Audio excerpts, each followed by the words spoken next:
4-time indicted sexually abusing fraudster, convicted felon, ran on, as we know, where this whole theory about no tax on tips, no tax on overtime, and no tax on Social Security.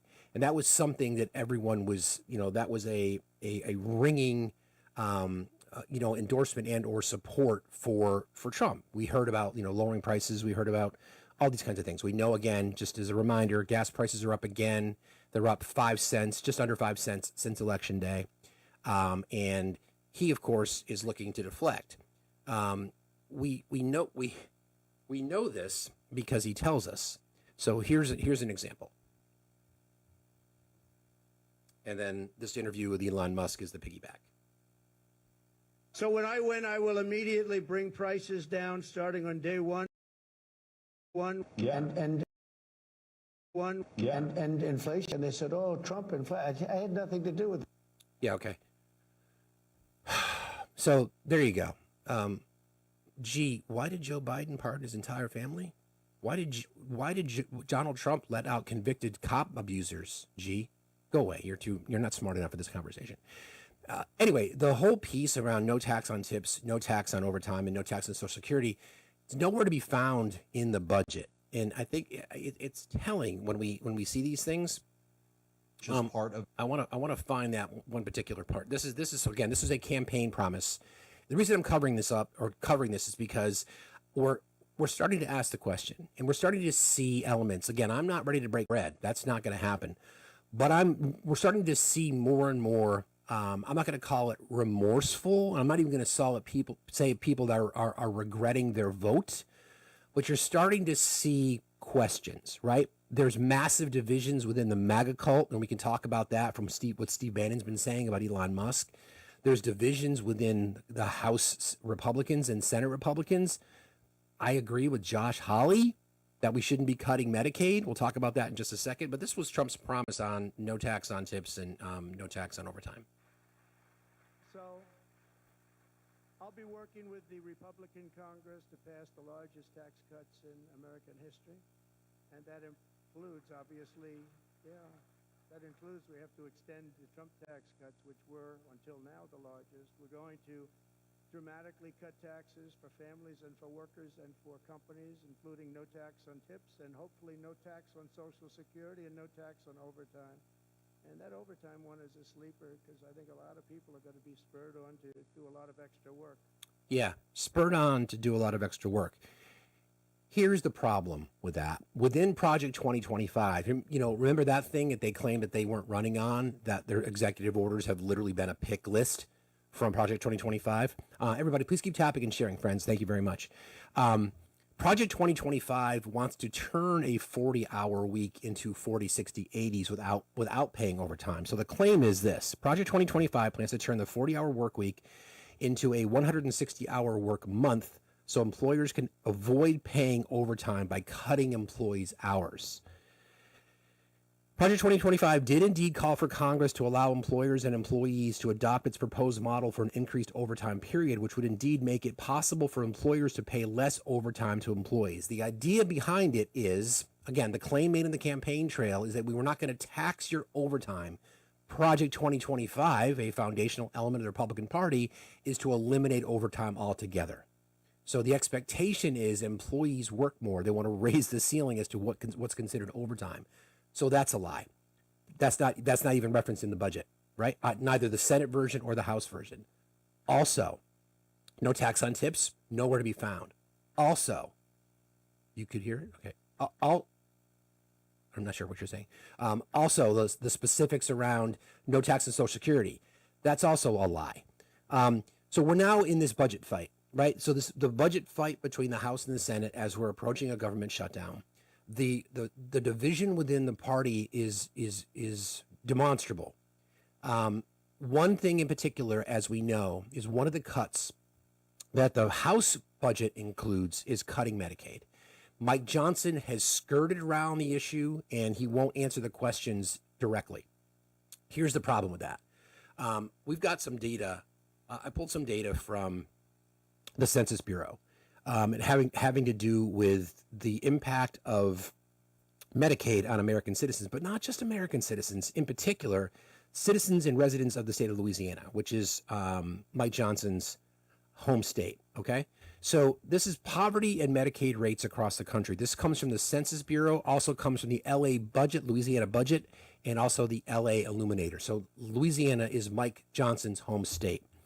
So in the U.S., 11% of children live in, 11% of adults live in poverty. 11% of our population lives in poverty. 16% of children live in poverty. In Louisiana, it's 24% of children who live in poverty, and 44% are on Medicaid. That's Mike Johnson's home state. It gets worse, okay?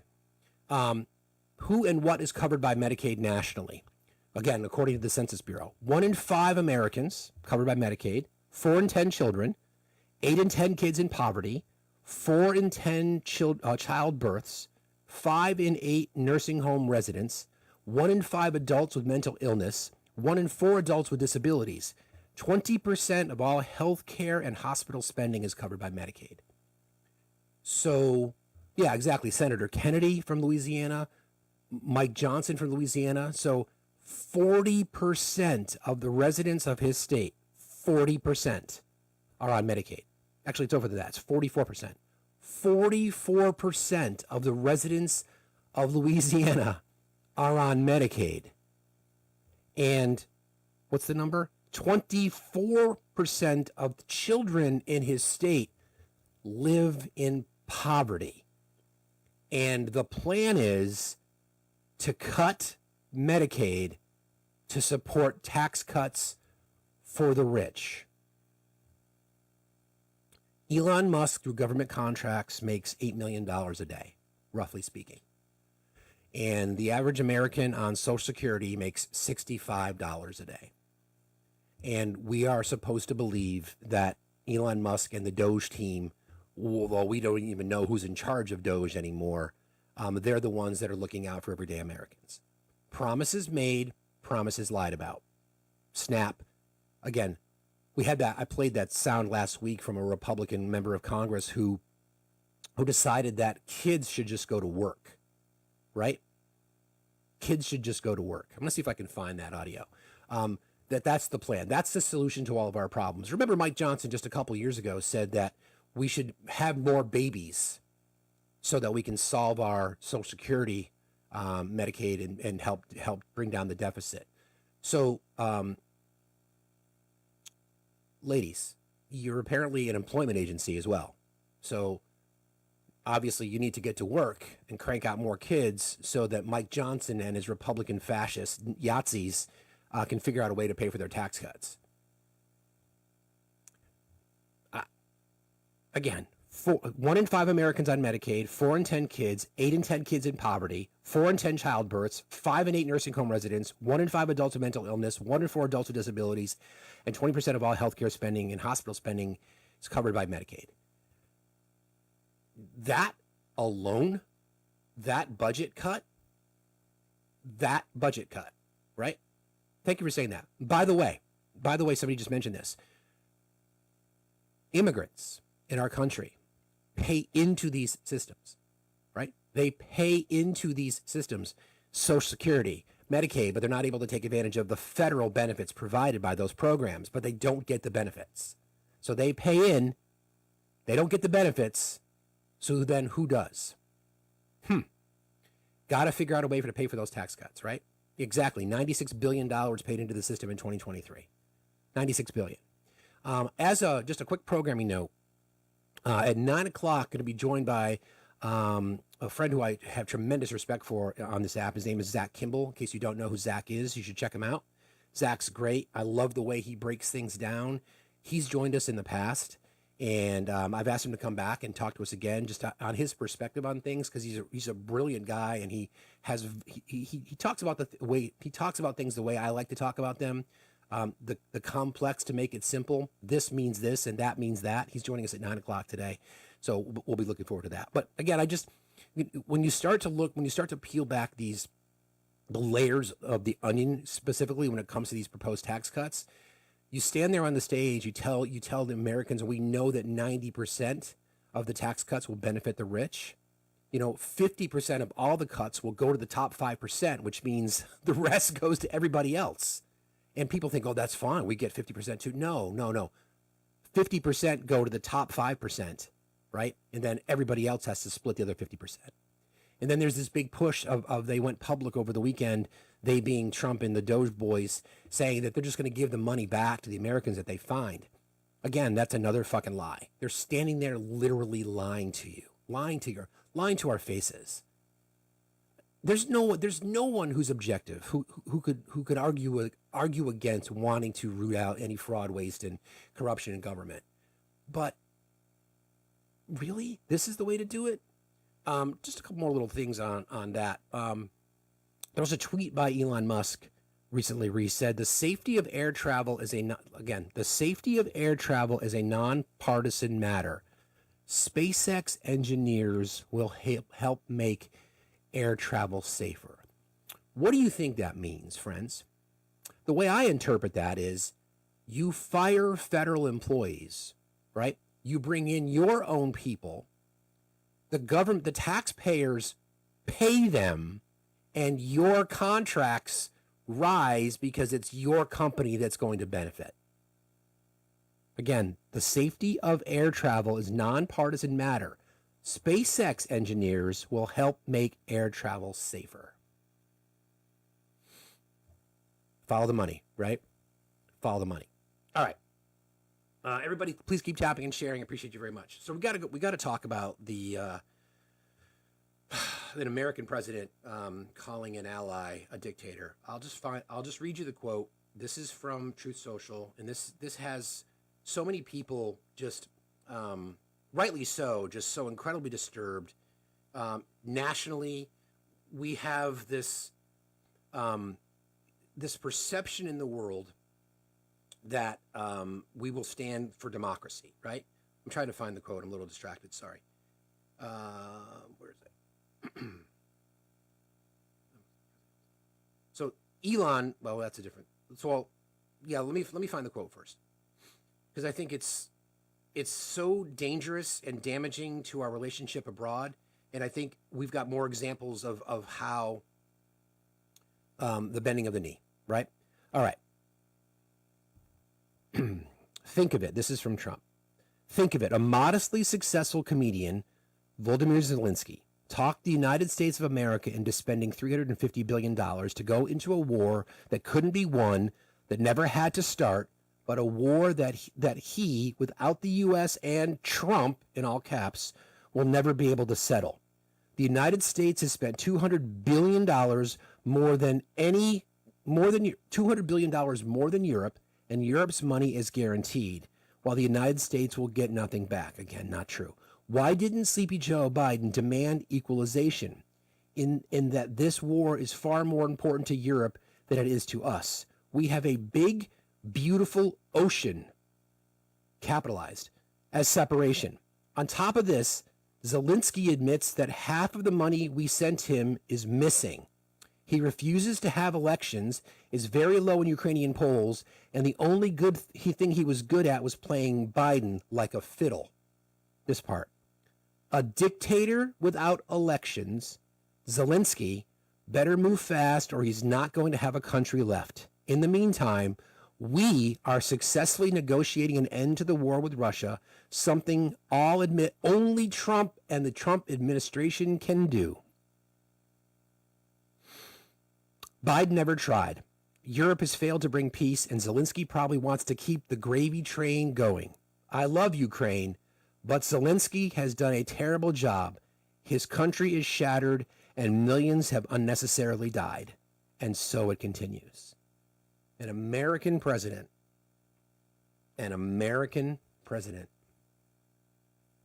That is crazy.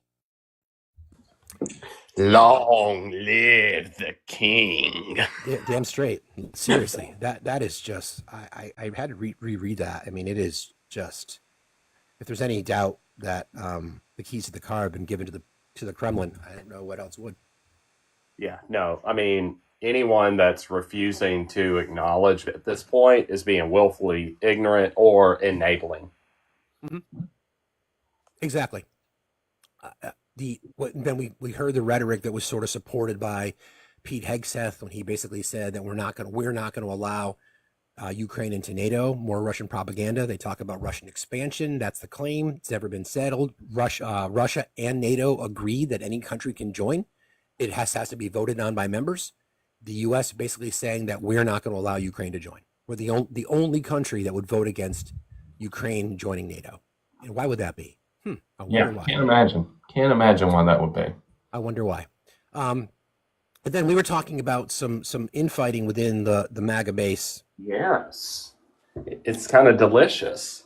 It is pretty delicious. Steve Bannon calls Elon Musk a parasitic illegal immigrant.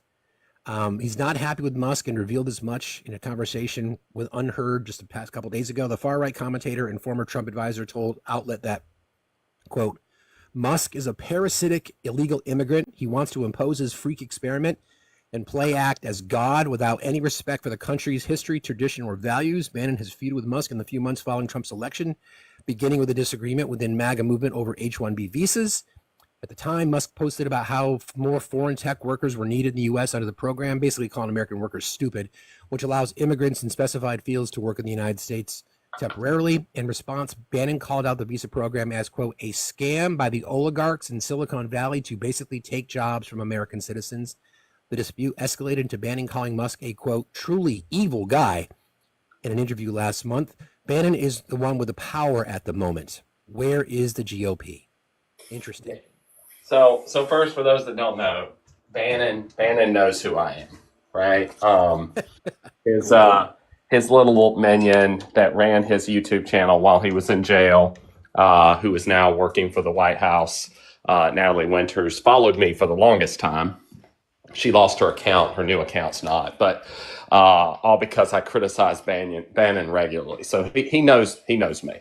And this fighting between the two Yahtzee kings is very interesting, right? Because we saw Laura Loomer side with Bannon over the visa issue, right? Mm-hmm. And that's what led to Vivek getting kicked out of the inner circle, right? Of course, they blamed the brown man and got rid of him. Right. But there is a fundamental schism in that, and this is where we can say, yes, Musk definitely supports white supremacy. Musk definitely supports a lot of the tenets of fascism. But at the same time, he also is a corporate oligarch who wants to make as much money as possible, which means sometimes you have to compromise on those tenets of fascism in order to make profit. And, and Bannon doesn't compromise. No. Bannon he's the old school, right? Like he quotes the philosophers that invented Nazism as his inspiration, right? He's never come out and said that he was one, but every philosopher, if you ask who he thinks is groundbreaking, they're all the people who contribute to that ideology. And so he's that old school, right, that would follow Mustache Man and, all of them. And Musk is this new, blending apartheid with that philosophy, as well as trying to continue to become, richer and richer and richer. So it's a really interesting infighting that we see happening, and there are clear divisions being formed between those that are like, no, America first. We don't need immigrants, and now they're having to think about the fact that Elon Musk is an illegal immigrant.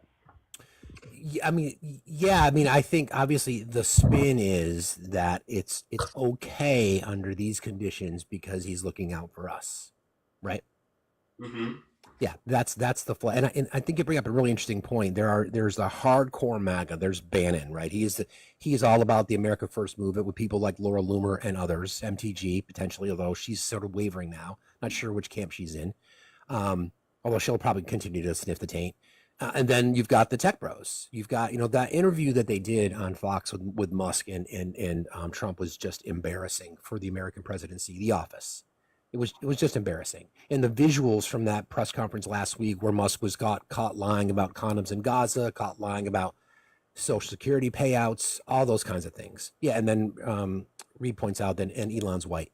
That's part of it too. So there's this clear division, right? It's in fact we know that some people said they voted for Trump because of RFK, they voted for Trump because of Elon, right? So now when Medicaid it gets cut because of Doge, when they still haven't gone public with all these cuts that they found, now alluding to the fact that Americans are going to get this money back that they found, and everybody's like, cool, when do I get the check? You're not going to get a check. You're not. And just as a point of I want to clear this up. Just because when they tell you, when the Doge people tells you, MAGA, if you're listening, when they tell you it's waste, fraud, and abuse, it's because they don't like the funding. It is not waste, fraud, and abuse when you're funding humanitarian aid in countries that need it, or providing food, or providing medicine, or providing resources. You just may not like it. Now, could we get an accounting of every dollar? Sure. But just because you don't like it doesn't mean it's fraud. Yeah, and we should, right? Like, I mean, Exactly. That's something we all agree on, right? We all agree that there is pork and there is fraud and that there are unnecessary dollars being spent. But the way that they're going about it is not the way, right? We're firing people that protect us from bird flu. We're firing people that oversee our nuclear arsenal, Exactly. and then scrambling to rehire those people back. And some of them aren't coming back. Right. And that makes our country less safe. The CIA was offered, everybody in the organization was offered a buyout. Yeah. Yep. Yeah. And again, another. These organizations. I know. Let's go. Go ahead, Steve. Go ahead. No, I was just going to say I think it's really, really important because you can see the right taking the sound bites that they're getting. Say Musk has found all this waste. No, he hasn't. He hasn't. And just as a reminder, since 2015, he's gotten I think the number is 22 billion. Don't quote me on that, but between 18 and 20 billion dollars, roughly speaking, in government contracts since 2015. He makes $8 million a day. Doge was spending money like crazy. Is that not waste, fraud, and abuse? So they are turning that as the spin machine does. And again, the spin machine on the right is really, really good because their voters are gullible. They've turned that into he's looking out for us. He's finding the corruption. He's not taking a salary. His companies are being enriched. Now this whole push with the FAA, wanted to fire FAA employees and replace them with SpaceX employees. Who benefits? Yeah. And think about Trump's statement, I love the poorly educated. Yeah. We won with the poorly educated. I love the poorly educated. Exactly. They count on that. I mean, that's something that the Republican Party has depended on for decades, that their voters are low informed. Correct.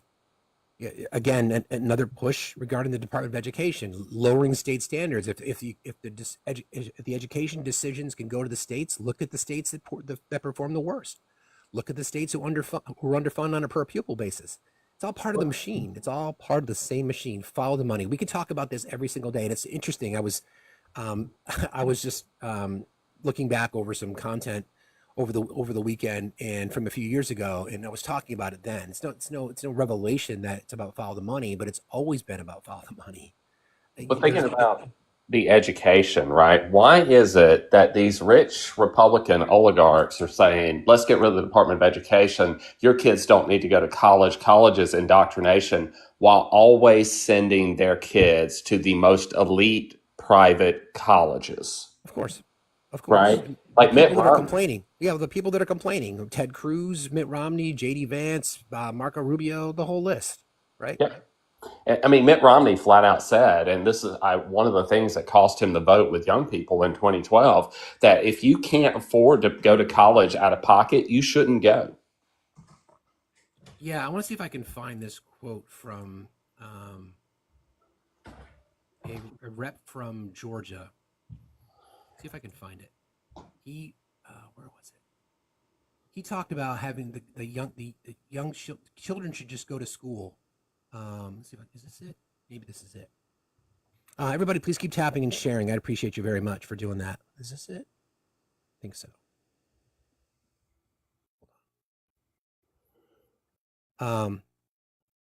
let's see. He said, before I was even 13 years old, this is Rep Rich McCormick. He is from Georgia. His net worth, by the way, is worth between $5 and $8 million.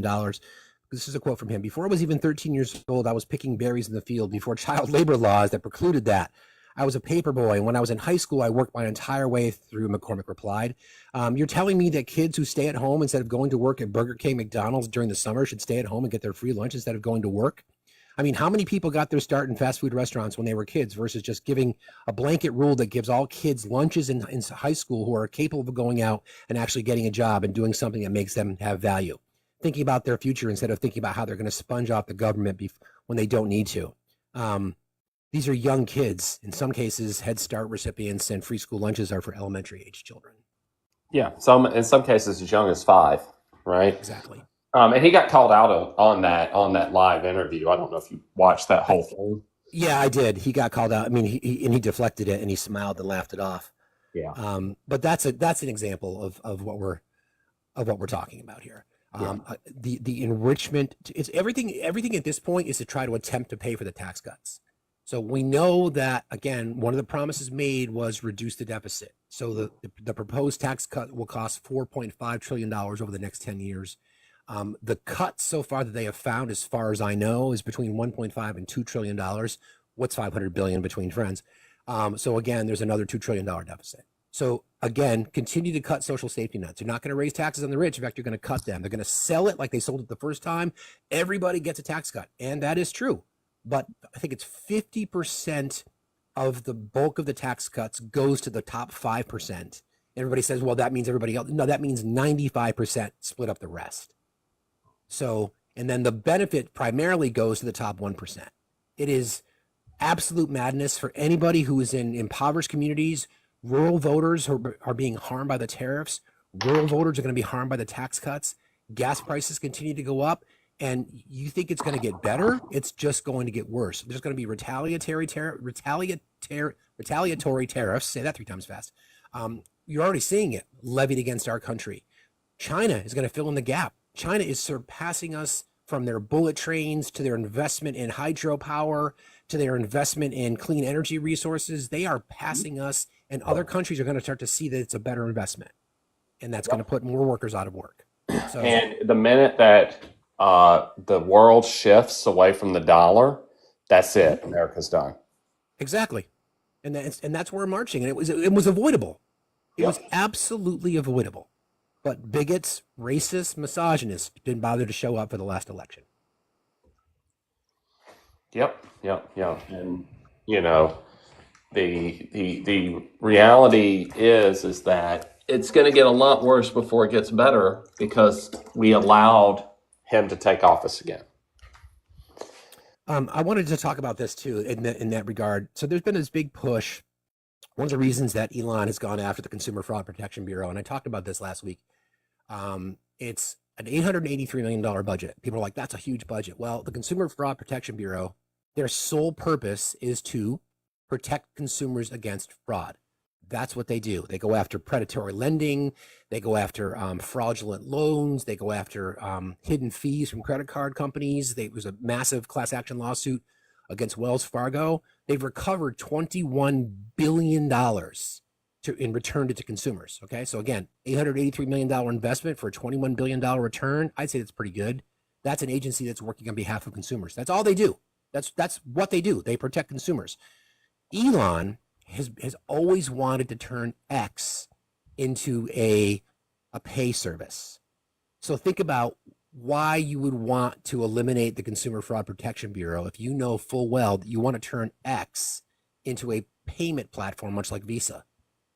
Yep. Think about that. Why would you not want that agency to provide oversight so you can rip consumers off and enrich yourself, right? It's another example. Elon Musk's push to kill the Consumer Financial Protection Bureau comes 2 weeks after he struck a deal with Visa to launch a payment app on X. Sabotaging the agency would shield him from having to follow consumer protection laws. This is why you follow the money. Yep.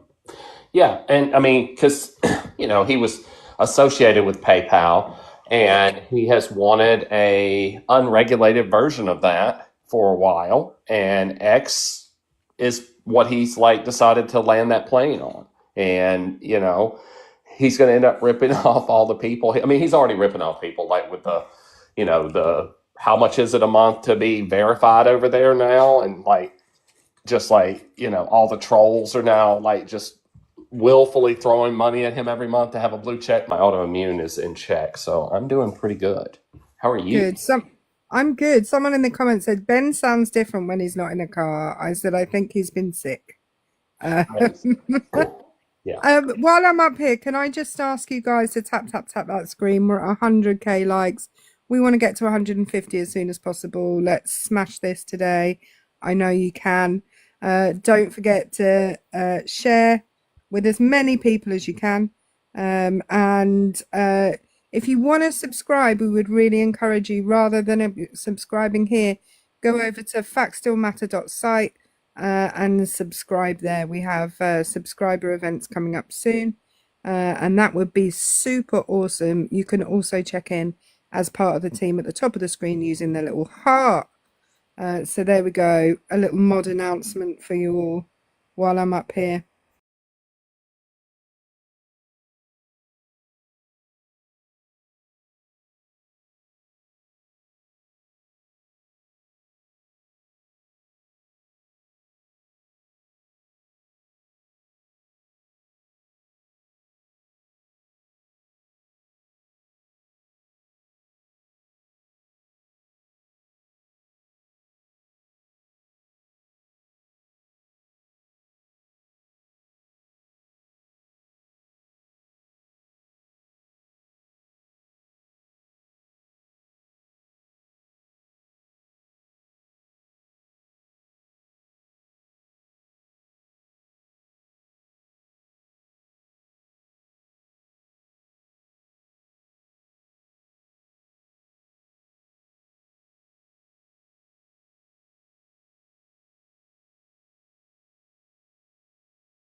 every last bit of it. So, you know, if I offer to pay $1 million for that watch, what do I get? Exactly. I want to left Debbie. I want to push back on what you said. The left wing mainstream media sat back and let Trump rule the airwaves. No, it's because Trump in the right wing went to social spaces. They dominated social spaces, and the left just decided that mainstream media was going to be their only fight back. So part of the push, if I was in charge, like if I was Gerald McGrew and I ran the zoo, we would be competing in social spaces. We would be building social platforms. We would create the resistance because it's there if you know where to look. We would create the resistance within social circles so that there is voices of opposition living there. When you can't confront the misinformation and disinformation machine because you don't have enough voices, then you're going to lose.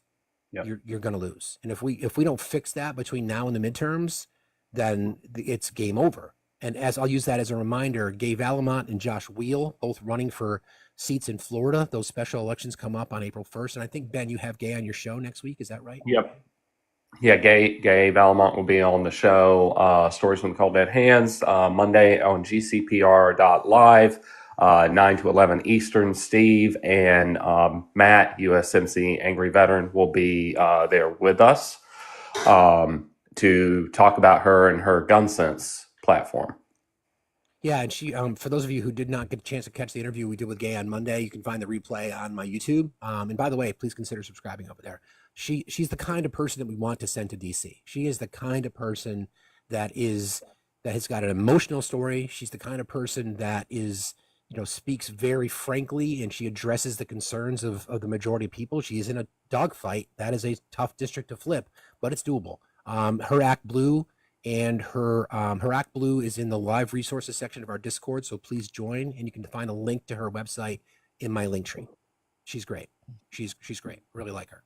All right, Steve, I've got to drop real quick. Love you all. I've got to go to an interview.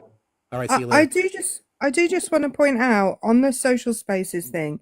Did you know that Midas Touch has just knocked Joe Rogan off the top of the podcast rankings? They are great, and we're all working on trying to get a little bit more exposure, a little bit more of a handhold with Midas Touch, so that they can give more credibility to left-wing creators.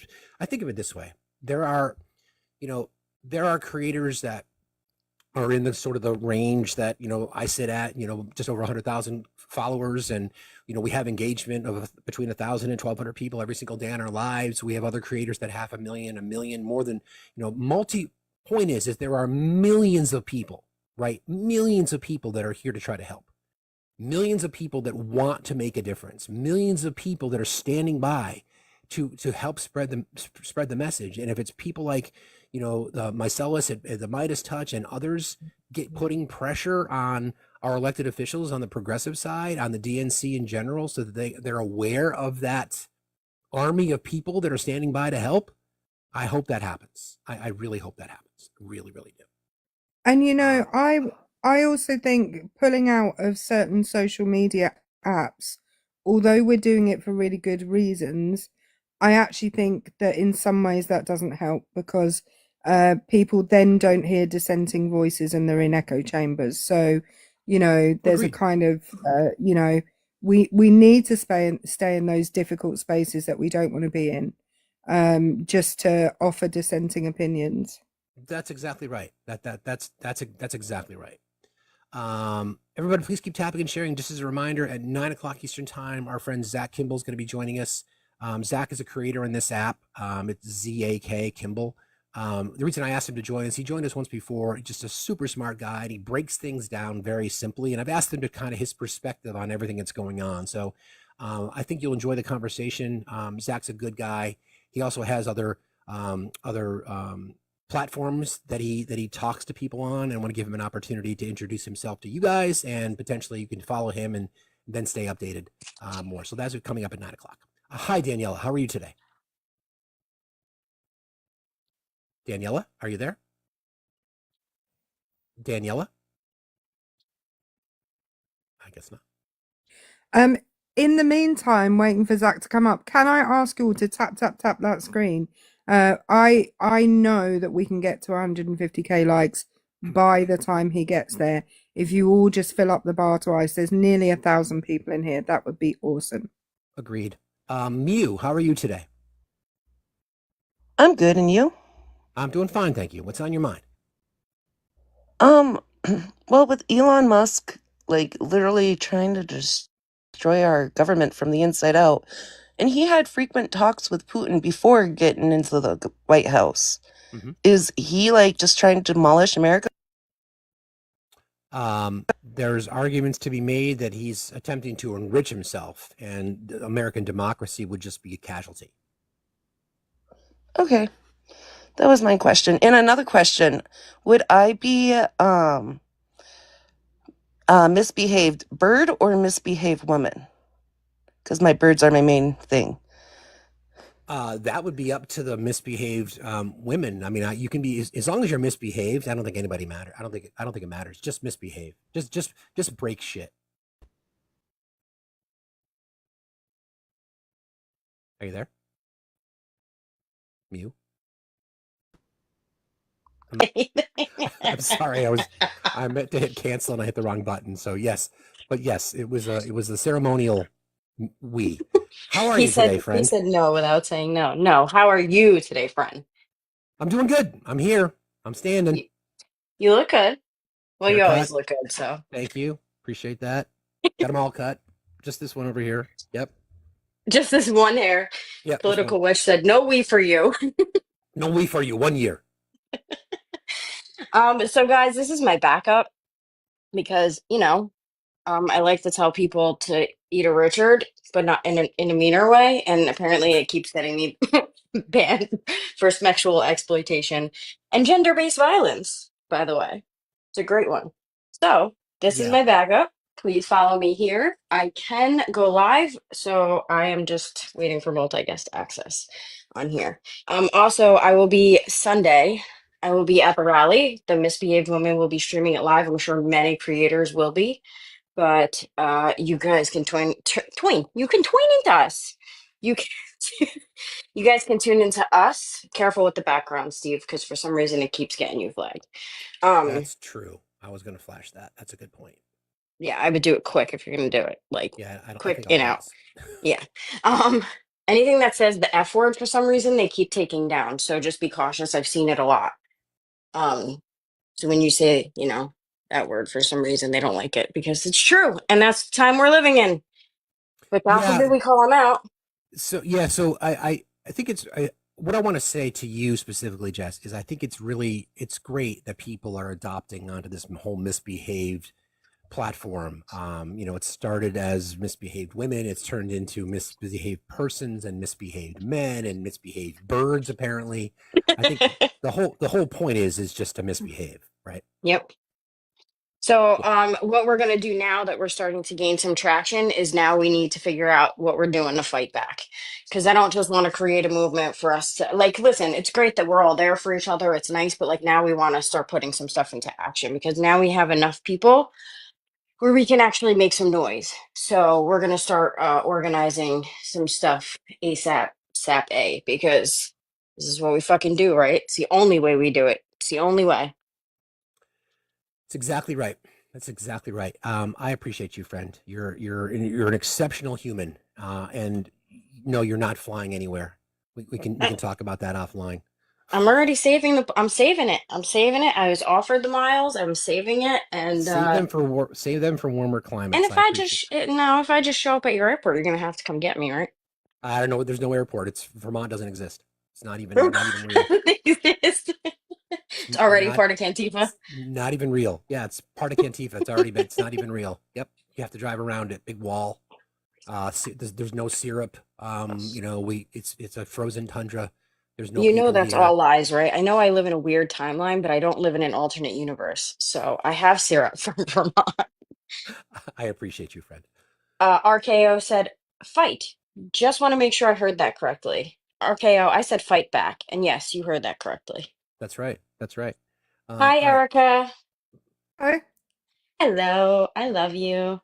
Thank you, All Jess. right, guys. Have a good show. I love you guys. Bye. Bye. See you later. That's fun. Let right. me know when Zach gets here and I'll That's fine. Yeah, Foxtrot Oscar. I told him just to request when he got here. Hey, Clarence, how are you today? Clarence, are you there? Yeah, I'm here. What's on your mind?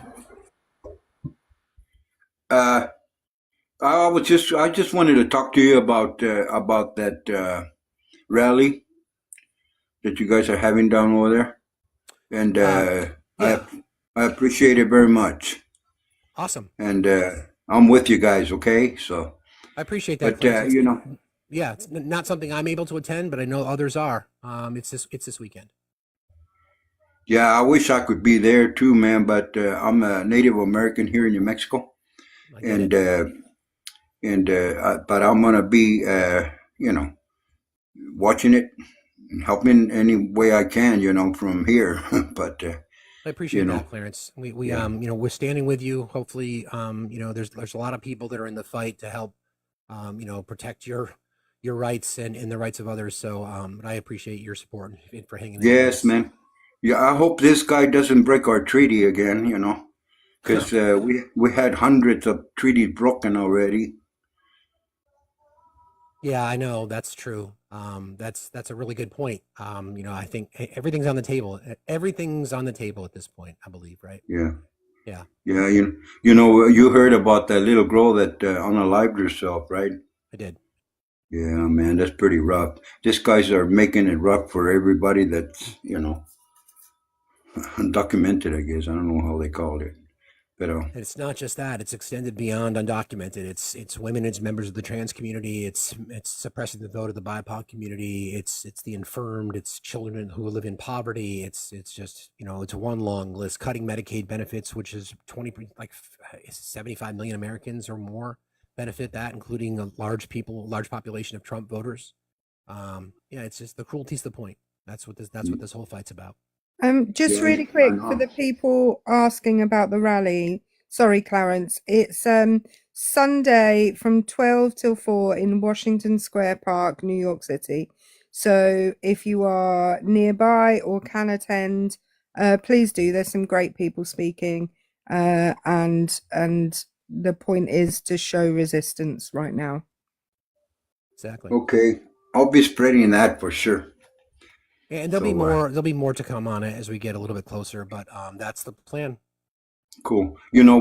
Our people are afraid to drive out of the reservations, because they're picking up anybody that's, doesn't look right, so. I understand that. That's profiling. I think it's um, this is where we are. This is the unfortunate reality of this timeline that we are living in, and we all have to do what we can.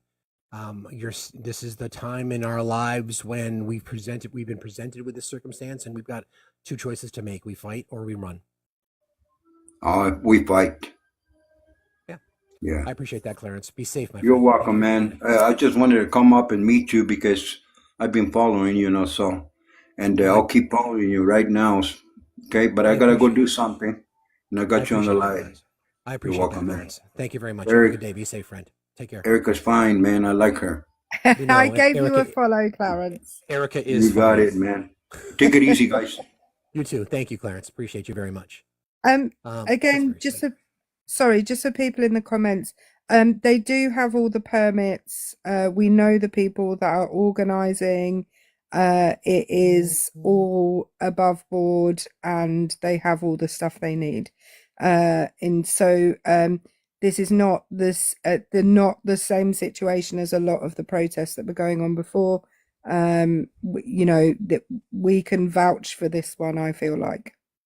I just want to play some more audio specifically about the whole bending the knee to Putin. And I'd like to ask MAGA, and I would like to ask, I mean, because there are plenty that join our live every single day that just don't want to come up and talk.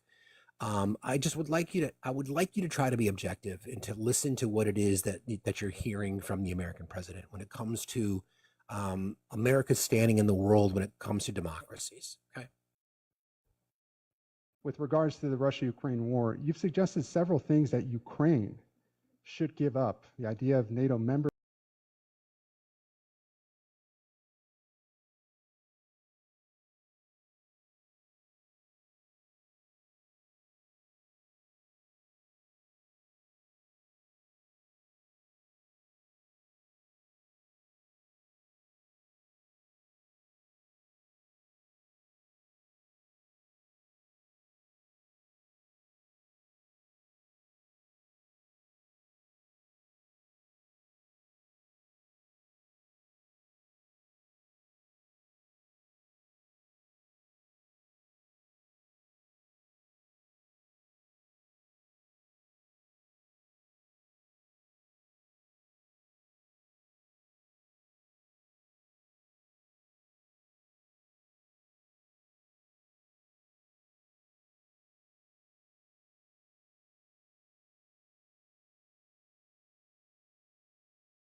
Ask her.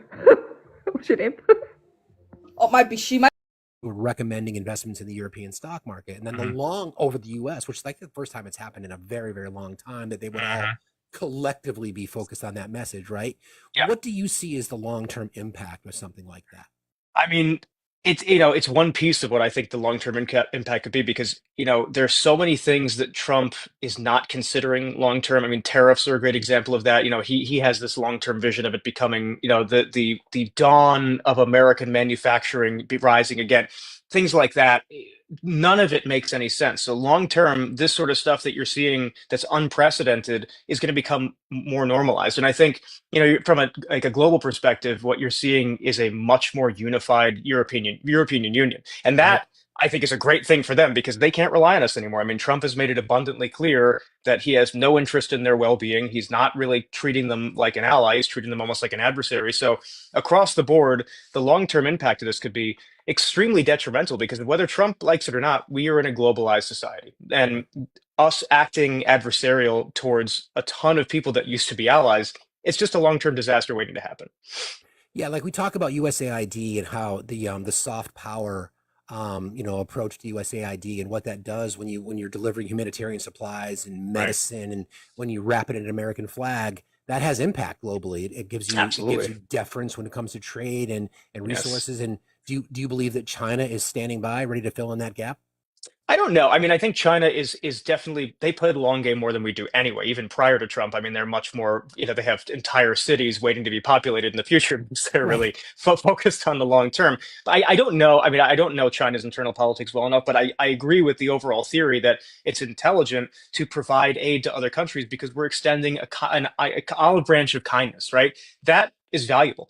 Even just in general day-to-day life, when somebody has been kind to you, you're much more likely to give them deference in the future if there's a situation where it's reversed, right? So if we're treating people as adversaries at this point, we're going to get treated the same way in the future if we ever run into some trouble. So yeah, do we have power position right now? Sure, but is that permanent? Absolutely not. And if the tides turn and we have all these allies that we treated terribly, that's not going to go well.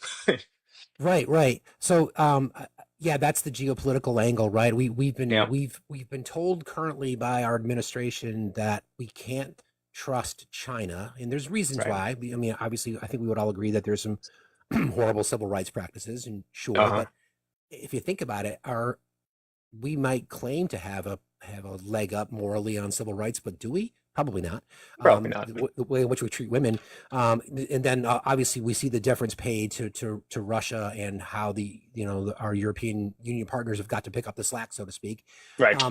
So that message then resonates with MAGA voters. So my Yes. long point here is like, are you starting to see any sort of buyer's remorse, so to speak? I mean, I'm seeing it Very in little. little pockets here and there. Yeah, like it's not to say it doesn't exist, but very little. I'm seeing much more people just digging into their original position and like despite Trump doing things that he may have not been promising the campaign trail and are a little bit like, whoa, why is he doing that? I'm mostly seeing MAGA folks going, he's got a plan, he'll figure it out because, of course, it's very hard for them to break out of that brainwashed shell that they're in. But there are some people, I think it's really when you directly get affected, right? So for example, federal workers who are getting laid off for literally no reason, they're high performers, doesn't matter, they get laid off just because Trump is trying to like get rid of some rounding errors to pretend like he's saving money.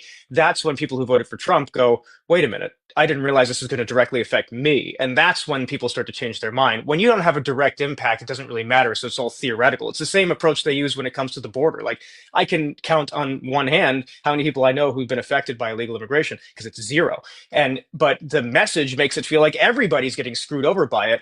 But if you were to just like know an illegal immigrant family and like them, I think you would change your entire opinion on the whole concept and see some humanity in it, but they can't see it because they're not directly connected to it. So it's the same thing here. Until they get like personally affected, they're not going to change their mind. Yeah, like you're right. Like I think rural farmers now, you're starting to see some pushback in a lot, like firefighters unions and even some Yeah. police unions, who voted and come to find out that some of the policies at least proposed are really impacting them, like Medicaid. I Yes. went through the stats for Louisiana. Mike Johnson standing in his office talking about how we've got to make these cuts. We've got to make these cuts. Coincidentally, the amount of the entire budget for Medicaid was included in their cuts, and 40% of his citizens in his state 40% are on It's a lot. Medicaid in Louisiana. So it's Yeah. things like that. So that may be the groundswell. I know we often talk about how what is the moment? Like I thought, for example, the Luigi situation might have been a galvanizing moment for our nation to realize that we're being run by a fucking oligarchy. Yeah. Here we are, and maybe that was it. But like to your point, it's these little things. Like, do you expect to see more? I don't know, pushback or buyer's remorse as we get a little further down the road? 100%. I mean, the thing about Trump's presidency here, he can do all this different stuff he's doing and try to make all these smoke and mirrors to pretend like he's being successful. But the truth of the matter is, if Trump does not fix pricing in this country and fix it, look, fixing inflation's already been fixed, but if he doesn't actually actively bring prices down, which he pretty much can't unless there's a recession, his presidency will be a failure. People voted for him for money. Bottom line, like, yes, like, I'm talking about the people that are on the fence. Obviously, MAGA voters voted for a whole different symphony of reasons between, woke stuff and whatever, all this nonsense stuff that I don't even want to talk about.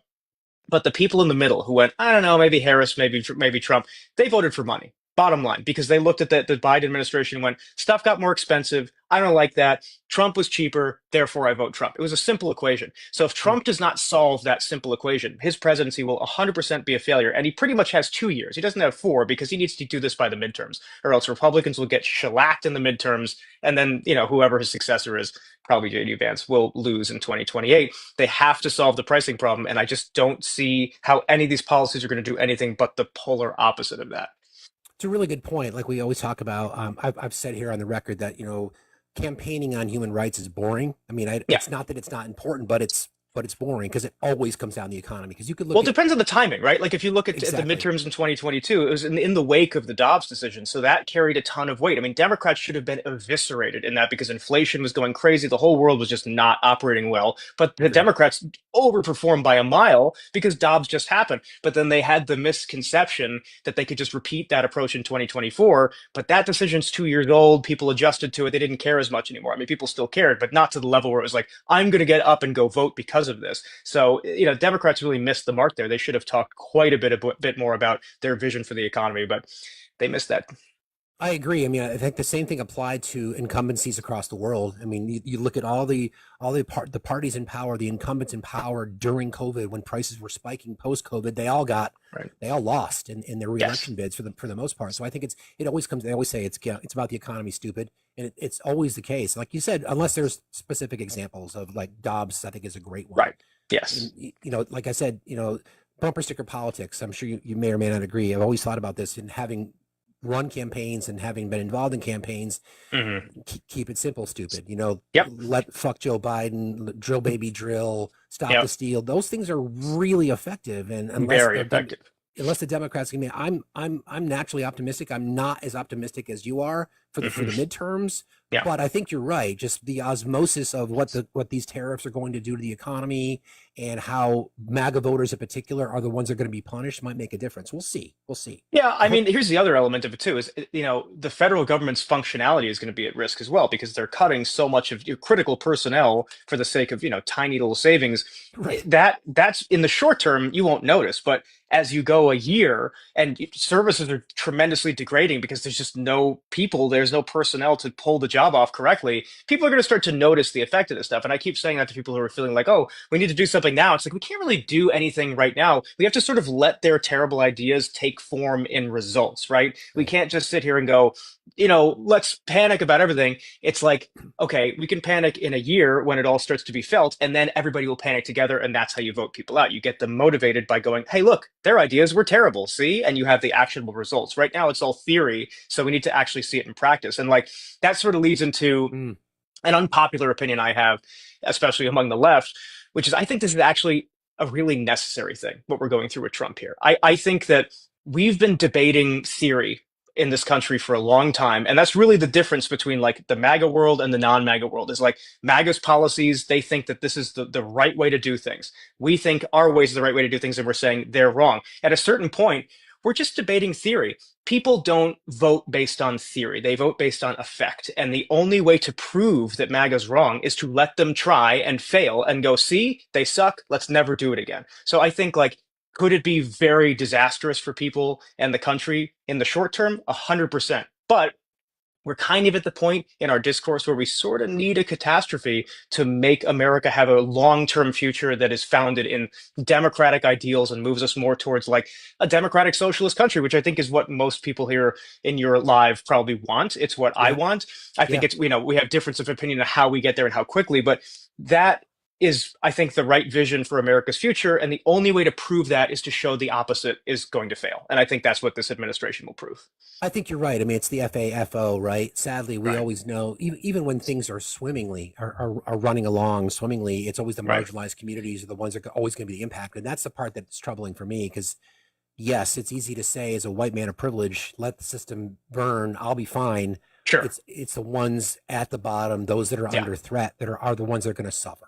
Unquestionably, yeah. there's no question about it. The only way I look at it, I try to reframe it like, well, that's going to happen regardless. At least there will be a benefit in the back end for everyone, which is we can get away from this toxic, horrendous approach that MAGA is taking because it's just truly a terrible idea across the board. When you we talk about MAGA, I think about it in terms of numbers. Like, do we think it's 20% of the voters that voted for Trump would be he can do no wrong no matter what? I think maybe it's 20% of the total electorate, but I think when it comes to people who voted for Trump, it's probably closer to 50%, I would think, is like, Trump is great, Trump can do no wrong, let's vote for Trump. And the remaining people that voted for Trump were sort of like, money oriented, just against Democrats, religious voters, a mixed bag of different reasons why they voted for Trump. But I think that his base of MAGA folks was pretty motivated and like pretty hard to break away from him. And I think the only way to really do any damage to that relationship is to have those people sort of crash and burn. Because I think the other thing, like you said, it's the people at the bottom that are going to feel the brunt of this. A ton of MAGA voters are at the bottom of this country. Right. That's why they became MAGA voters, because they felt like the government didn't give a shit about them. And they just went, all right, I got to attach myself to this guy who says he's my champion.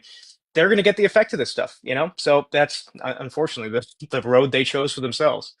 That's a really good point. Now, with that being said, there was roughly 60 million or so registered voters that didn't show up, and I've been really aggressive, air quotes, towards that community. Now, you should be. Yeah. So I almost feel like they're just as much to blame, if not more. So many stood by causes that they claimed to support, and when the rise of fascism was right in front of them, they chose to sit it out. Yep. So do you think from a strategy perspective that would be a better target than to try to peel off the cult-like behavior? Yes, 100%. I think the cult-like behavior is going to be chipped away at, but I don't think it's going to be this giant, avalanche of people changing their mind. I think, look, then we start to get into the discussion of what does the Democratic Party do differently, right? Because it's sort of the onus is on them to prove that they can make those shifts happen and people to get motivated, right? So I think the biggest problem Democrats have is they have no leadership. Nobody is the leader of the Democratic Party, or no. You need maybe not just one person, but you need at least a couple people you can go, I like this person, they're a leader, this is their vision, I can get behind it. You got nothing. You've got segments and fractions, and it's like it doesn't make any sense. You have people who love Sanders and AOC, you have Chuck Schumer Democrats, you have people who just are completely unmotivated across the board. You need something that can make everybody come together and like create an actual sense of unity, because as much as Republicans have these sort of segments as well, they still find a way to be pretty close together. Democrats were like split, and that's a huge problem. Fall in love versus fall in line, right? Fall in love exactly. Versus fall in line. Yep. Exactly. Yeah. So I think the Democrats need to figure out their leadership and their communication skills, because both are sorely lacking right now. I could not agree more. It's like, the theory of the Big Tent, which is great because it's inclusivity, right? Many voices, but the problem with the Big Tent is that everybody wants their priorities addressed, and you can't do that in such a divided country. I agree. No. There is no leader. I'm waiting for that. Like, Barack Obama came out of nowhere. Right. And that but he's like a generational guy. Like, Exactly. waiting for Obama is like, come on. Like, the only person I really think that could do that is his wife at this point. It's really like nobody else I can think of. Yeah. I kind of agree. I know you said you had to bounce, and I want to give you an opportunity to talk about whatever else is on your mind. And I know you have a podcast as well. So what would you like to? I do.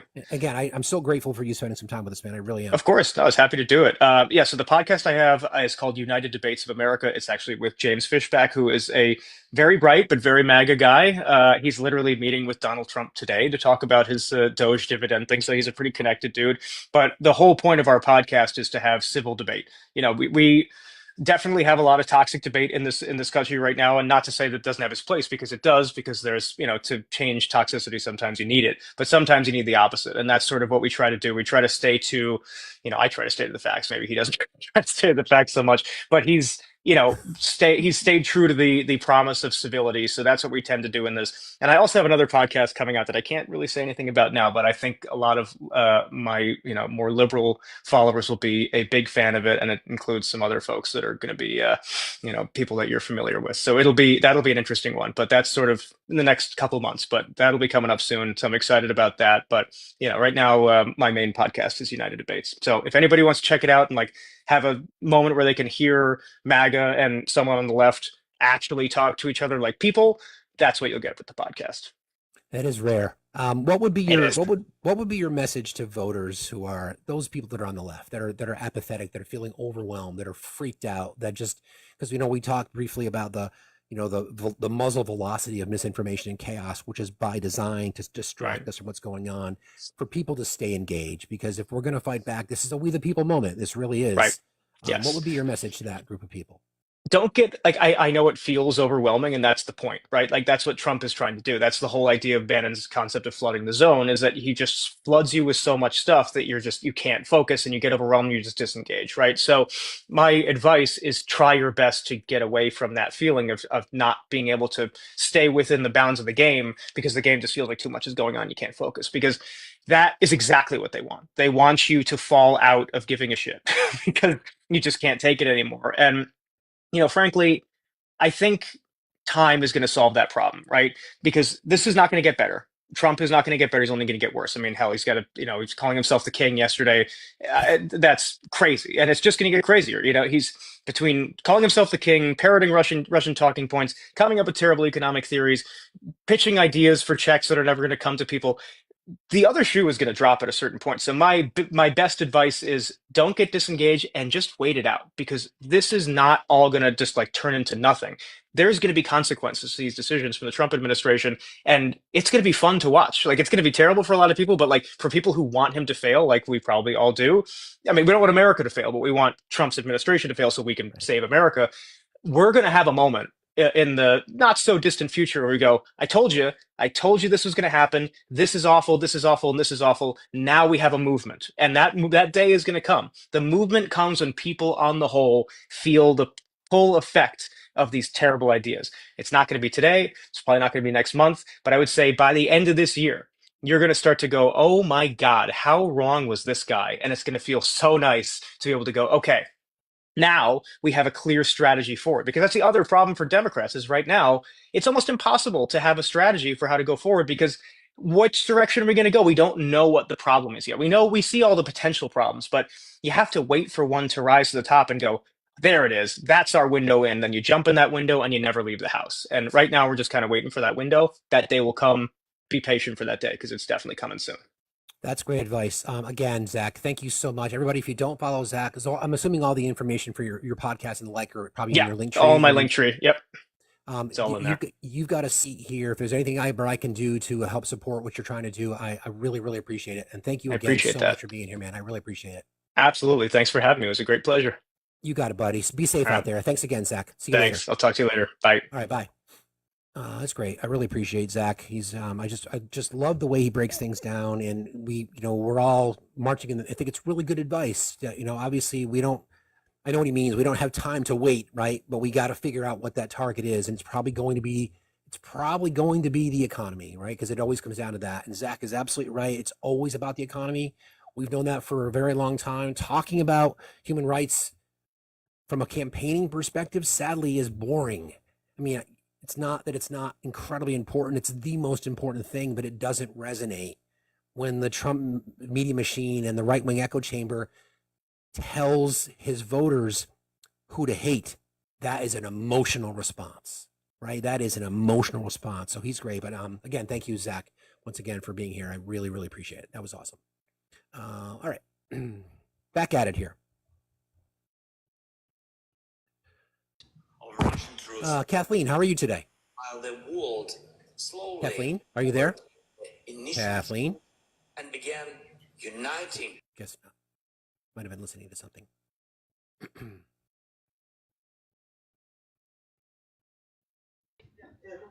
Sallyist, how are you today? Sallyist, are you there? Okay. Lots of tapping and probably butt requesting, or at least that is a big thing. Jesus, how are you today? Jesus Benitez? Jesus. Okay. I don't know what's going on.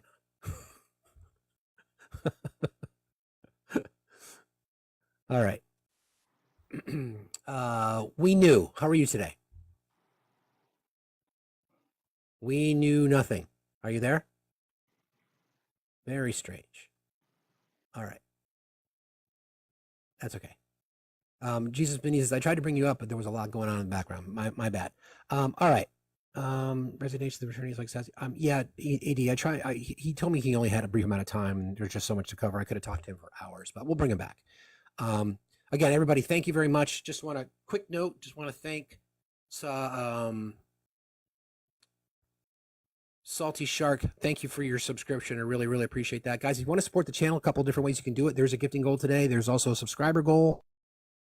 I would encourage you, if you're interested in continuing to stay connected to our group here, subscribe at FactsStillMatter.site. Thanks to Dr. Erica Steele and also wife of Nikki for your new subscriptions. I appreciate you guys very much. Whole bunch of brand new merch in the merch store. You can get discounts over there. Thank you, Jessica. Thank you, Julie.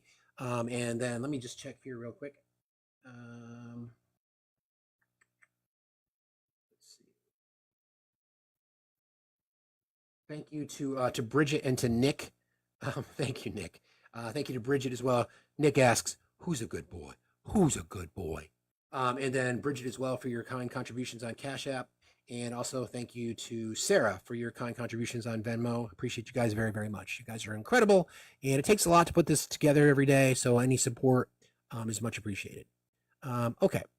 So I really enjoyed that conversation. And that's kind of been our thing lately, guys. You know, we're trying to, I'm happy to have conversations with people on the right, but I'm not going to have a debate with MAGA at this point. It serves no purpose. We have bigger fish to fry.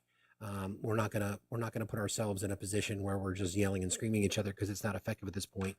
It's good for the endorphins to get things motivated, but it's not practical. I'd rather have intelligent people like Zach on, and we have conversations about how we move the needle forward. Benny, how are you today, my friend? It's by the way, it's at Zach Kimball. His name is Zach Kimball. Just search for Zach Kimball on TikTok and you'll find him. Benny. Friendly neighbor from up north. How's it going, eh? It's going good. We got a big hockey game tonight, don't we?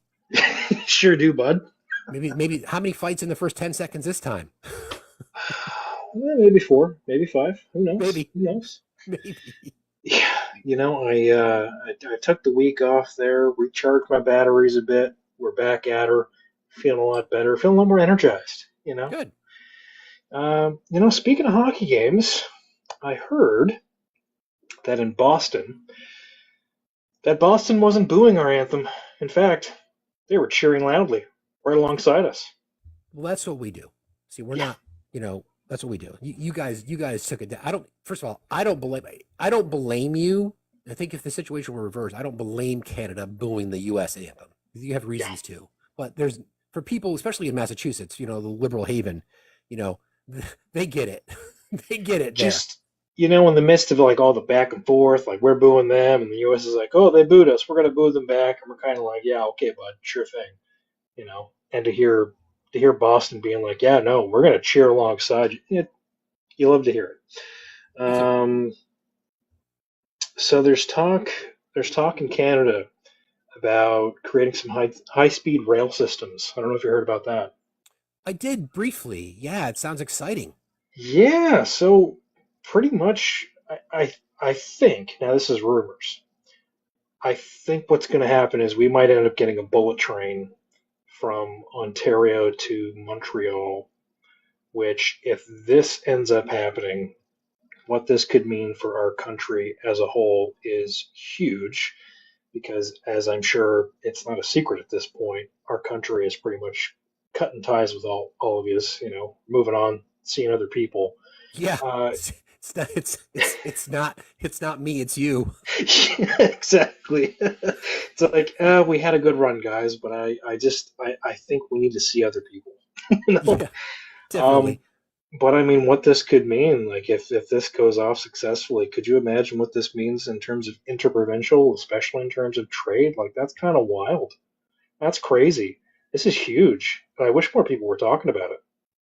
I agree. I mean, I think, well, I think the biggest thing that people should be talking about is that the more these kinds of, crazy, chaotic, and nonsensical attacks on partners, those friends are not coming back, right? You're not going to be hanging out with your buddies anymore. Your buddies are going to be looking for a better dance partner, and I think Yep. that's been my concern all along. It's we saw the damage that was done during the Trump administration. And I think it Hmm. was the amazing foreign policy diplomatic chops of Joe Biden, which I'll never get enough credit for, repairing that relationship with our allies, including Canada, including Mexico, including NATO. Yep. Now, when we know what the twice impeached, four-time indicted, sexually abusing fraudster felon did with classified information the first time, why would any ally trust us? Why would any? I mean, Yeah, it's just why would the Five Eyes country share sensitive information? Why? that There's no relationship. reason. I'm sure there could be a point in the future. Like, and I've said this before. I've made it no secret that I think that relationship could be mended, but it is going to take a very, very long time. I would be shocked to see that in my lifetime, to be honest with you. But I think it was Charlie Angus who said it in the news. You know, we're not quite at war, but we're not at peace anymore.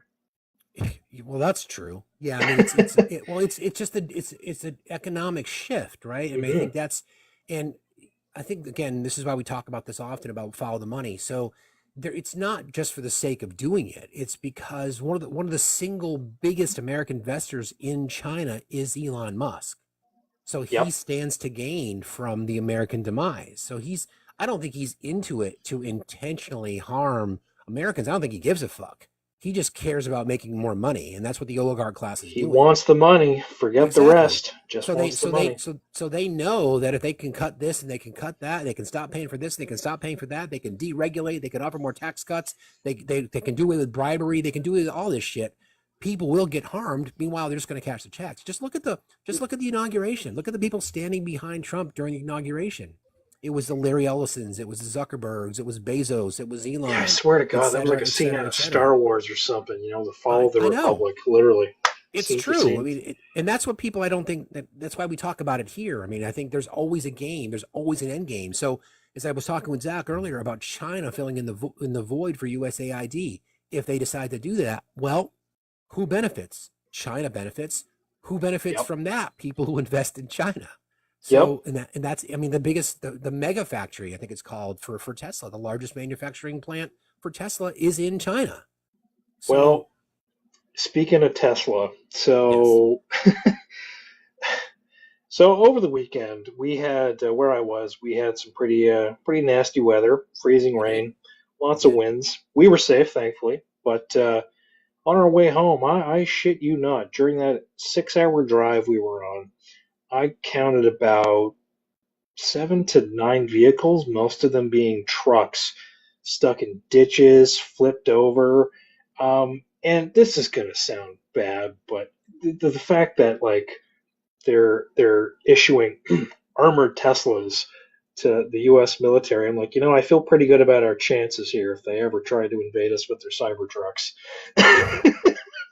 Right. Well, that whole investment in $400 million for Cybertrucks. I mean, that started. We have to be objective. That started under the Biden administration, but it was for electric vehicle purchases, and then it Hmm. got coincidentally changed to Tesla trucks. I wonder Interesting, how and wouldn't you why. say? Yeah, yeah. So this is the point. This entire thing, and I cannot reiterate this enough to the point where people are going to get sick of me talking about it. You got to follow the money because there again It's do true. I believe that people are sitting there deciding to intentionally inflict harm on people? In some cases, yes. In some Oh yeah. cases, the assaults against the trans community is absolutely despicable and disgusting. The assaults against immigrants are despicable and disgusting. They're rooted in bigotry, hate, fear mongering, etc. But by and large, the entire thing is about money. The Oh entire yeah. thing. No, absolutely. And I would even argue that there's probably it's probably a majority of those folks who are really only following along because they're attached to really really loud personalities.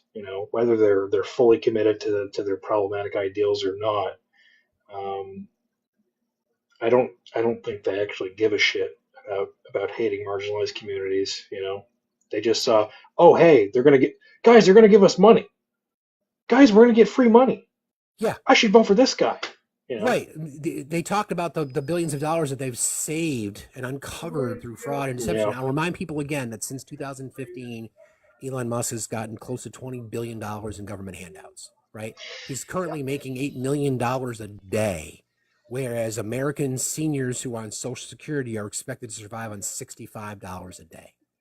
And I want to kind of go with what Zach had been talking about. Pretty much what it boils down to is we're waiting. We're basically waiting for them to set their own house on fire.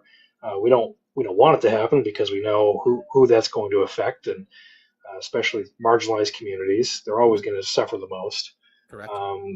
But I think to kind of add on to that point, and I've said it over and over again, level heads are going to prevail. That's Where are that. they though? They're there. They're out there, Yeah, Steve. I mean, we have to think that, and I'm glad Zach said what he said about who would you, I mean, you as an observer looking down because Trump thinks that Canada is above us, like everything rolls downhill. Anyway, that's a different conversation. When you look in, who do you think is the leader of the Democratic Party? I don't see a specific leader. Yeah. The Democratic Party is very fragmented, which speaks volumes to what the leftists are right now. Is that we're very fragmented. We don't really have a unifying voice or figure, right? You could point a couple of names, but still those are very different and diverse voices. There's not one single unifying force or leader who's really stepping up. To be honest with you, I've heard folks be like, oh, AOC or Jasmine Crockett or Anyways, I'm not really adding much to that conversation, but no, yeah, I it's mean, fragmented. those are names that we see and hear, sure, but sadly, what we just witnessed was, the most qualified person to ever run for the presidency in Kamala Harris, and she lost because voters didn't turn out for her. Right? I hope, and I mean, I'm just going off of what we've got going on up here. It was very much the same for us.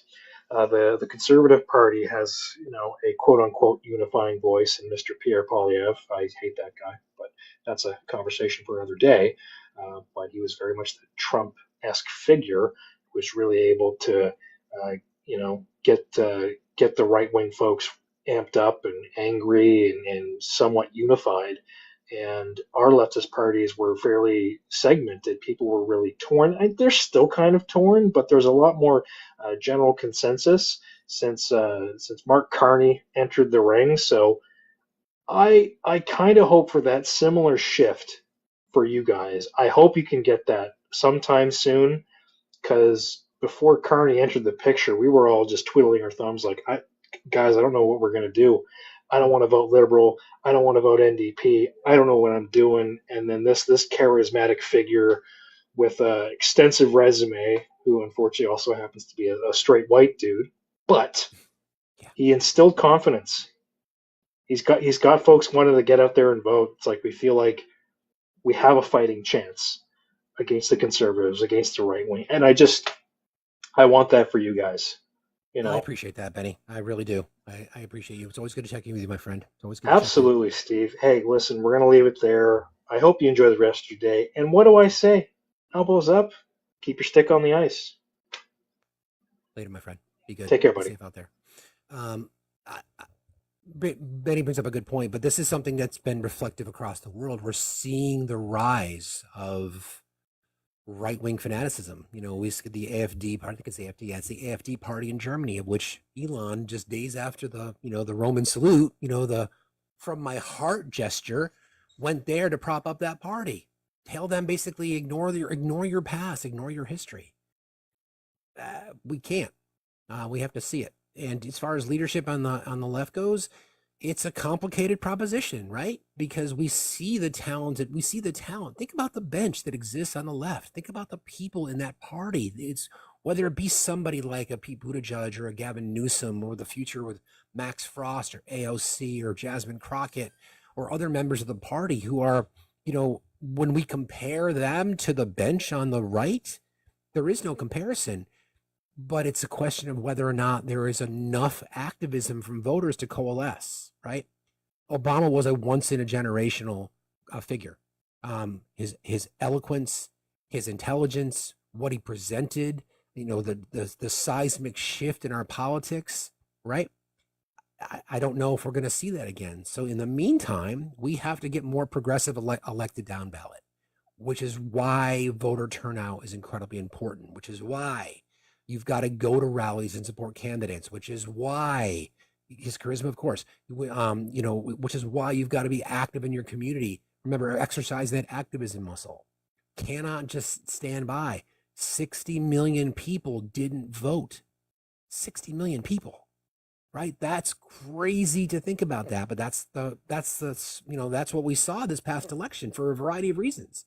And I think Zach is right. I never really thought about it that way. It's 50% of Trump voters will vote for him no matter what. That's not hard. That's not the hardcore, like, tattoo my left tit MAGA, but that's 50%. I think he's right. And then it's a pocketbook issue. They've got to feel the pain. They've got to feel the whole, the demise of the things that they claim to vote for. They voted for America first. That's not what they're getting. They're getting America last. They're getting oligarchs first. I'm hoping that sadly, we know who's going to be harmed. So I just want to, I found this, and I think it's really important just as a reminder. This is just a little bit of constitutionality of how things work within our various branches. So I thought it would be good to talk about the powers that the president has, because again, Zach was right, Trump referring to himself as the king, saying that if you're defending your country, you're not violating any law. So, okay. The president has 17 constitutional powers. Of those, 11 have checks and balances. Those powers are sign bills into law after Congress passes them, right? Veto bills, which then 2/3 of Congress can override. So a lot of people don't realize that. If the president has the power of the veto, you can veto anything, but they're not going to veto something if they know that there's enough votes in the Congress, which is part of the TikTok bill. So if you think about a lot of the heat levied against Joe Biden, it was well over 2/3 of Congress had supported that bill. So if he vetoed it, it was going to go back to Congress and they were going to override the veto. So that's part of how the machine works. The president has the authority to make treaties. Again, 2/3 of the Senate must approve that. So this is the checks and balances section. Nominate ambassadors, ministers, consuls, judges. Again, Senate must confirm. President also has the ability to fill lower level jobs without Senate confirmation, right? That's if Congress allows, depending on the timing. Make recess appointments if the Senate isn't in session. That lasts 2 years max. So a recess appointment is like a temp job. You're filling in until the Senate approves, no longer than 2 years. Use the State of the Union to ask Congress for stuff. Congress can then, of course, ignore him or her. Fill a VP vacancy. Congress must confirm it, but they can fill the vacancy. Again, it does require congressional oversight. Issue executive orders. Of course, we've seen that. He's issued more executive orders in the first 30 days of administration than any of the last 20 presidents combined. Temporarily let the vice president act as president. President must notify Congress. That could be a variety of reasons. Incapacitated due to health, whatever that might be. That becomes part of the congressional approval for information. Adjourn Congress if the House and the Senate can't agree on when to adjourn. And then here's the 6 powers that are not subject to any checks and balances. Okay.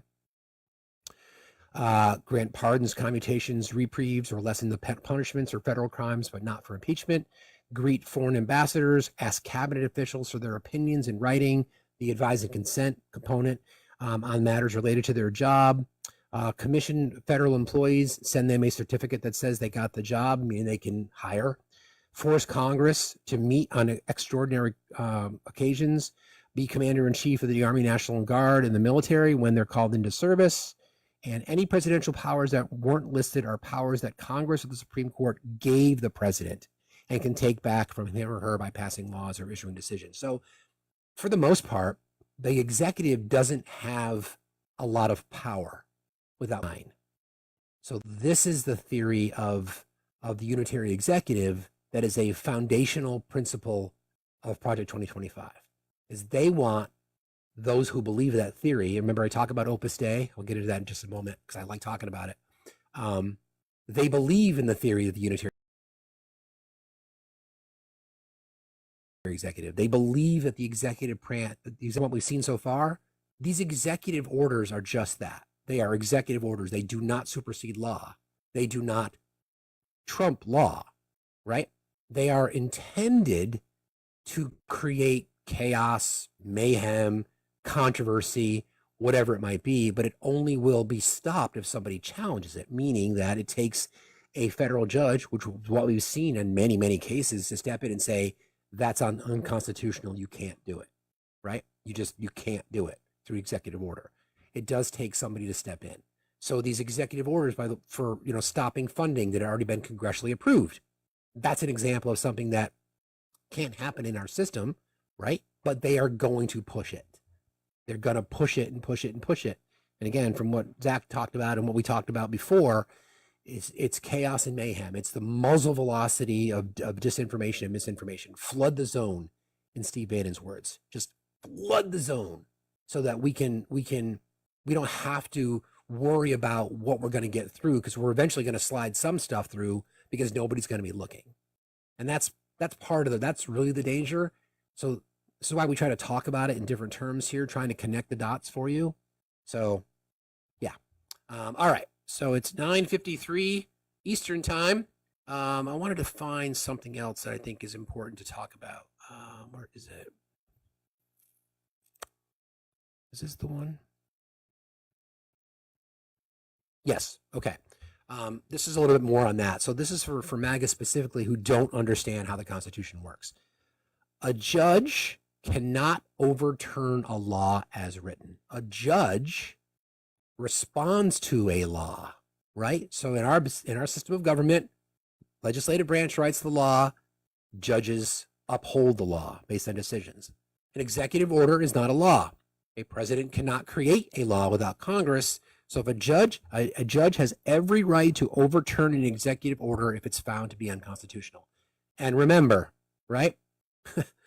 Remember this. Elon Musk demanded that judges be impeached because of judges doing what their job is defending constitutionality of executive decisions and executive orders. So they've created this mess themselves by just not accepting that our Constitution works in a particular way where there's three branches of government, right? You get the idea. So MAGA has this theory because Trump has told them such, and this is the dangerous part, that a president has more authority within our system of government than it does. So when we talk about dictators, you only have to step outside what the law says, what our Constitution says, to behave like a dictator. So when you say you're just going to take Gaza, when you just say you're going to take the Panama Canal, when you say you're going to use U.S. troops someplace by ordering them, the president cannot declare an act of war. That only happens by Congress. We know that. Those are all things outside of the norms of our Constitution. So it's easy to make the connection that a person who acts like that and behaves like that would be considered a dictator. Make sense? Okay. All right. All right. This is, I just want to remind people again, I talked about this earlier, but I think it's really necessary to hear what the president says about President Zelensky, because I think it's disturbing to hear an American president say this. All these people killed anymore. I'm looking at people that are being killed, and they're Russian and Ukrainian people, but they're people. Doesn't matter where they're from on the whole planet. And I think I have the power to end this war. And I think it's going very well.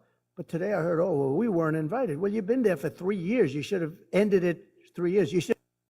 He's referring there to Zelensky saying there's going to be no peace until we're part of the conversations, and Trump blaming Zelensky and the country of Ukraine for the war. It had never started it. You could have made a deal. I could have made a deal for Ukraine that would have given them almost all of the land, everything, almost all of the land, and no people would have been killed, and no city would have been demolished, and not one dome would have been knocked down. But they chose not to do it that way. And President Biden, in all fairness, he doesn't have a clue.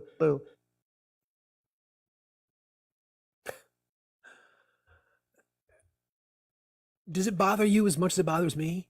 Does that bother you guys as much as it bothers me that the American president is blaming the country that was invaded, calling Zelensky a dictator?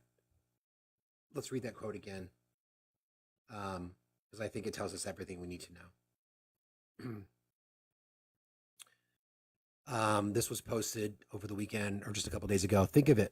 This is from Trump on Truth Social. Think of it, a modestly successful comedian, Volodymyr Zelensky, talked the United States of America into spending $350 billion to go into a war that he couldn't win. He was invaded, an unlawful, unjust, illegal invasion. So his claim is that Volodymyr Zelensky talked the United States of America into spending $350 billion to go into a war that he couldn't win, that never had to start, but a war that he, without the U.S. and Trump, will never be able to be settled. And remember, Ukraine has not been part of any negotiations. Marco Rubio sitting around the table with Saudi Arabia and Russia, but not Ukraine.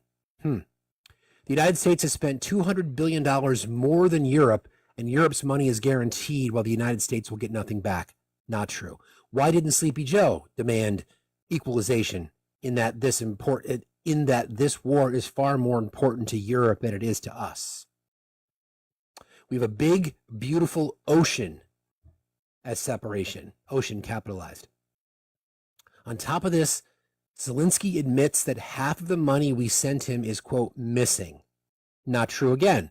He refuses to have elections, referring to Zelensky and the country of Ukraine, refuses to have elections, is very low in Ukrainian polls.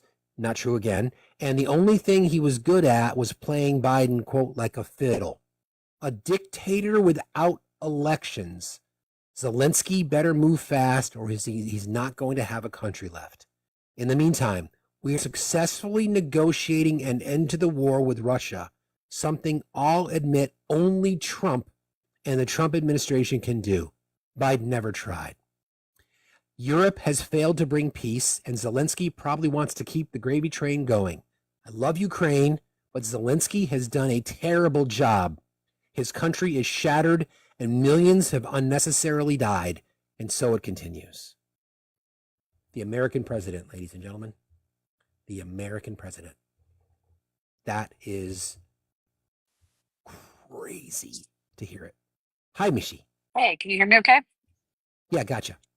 So some good news.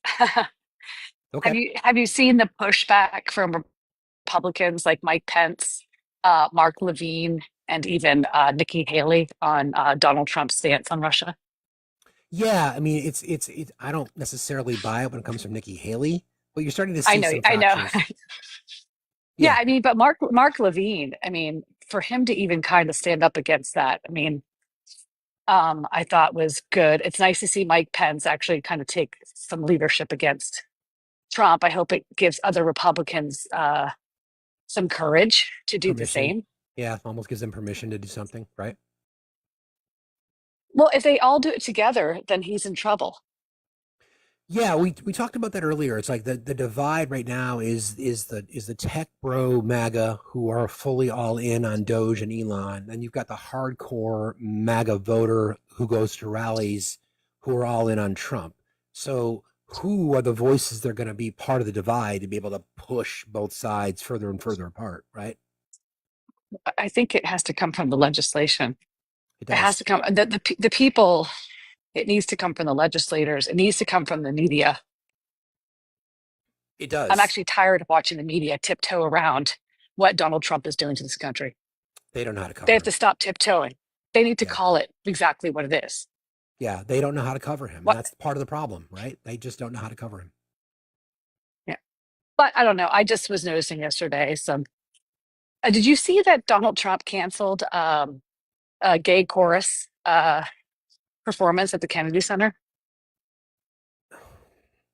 No, I did not. Yeah, see an all men's gay choral group was set to sing at the Kennedy Center, and it was canceled. Well, he's now the president or the chairperson, right? Do what he wants.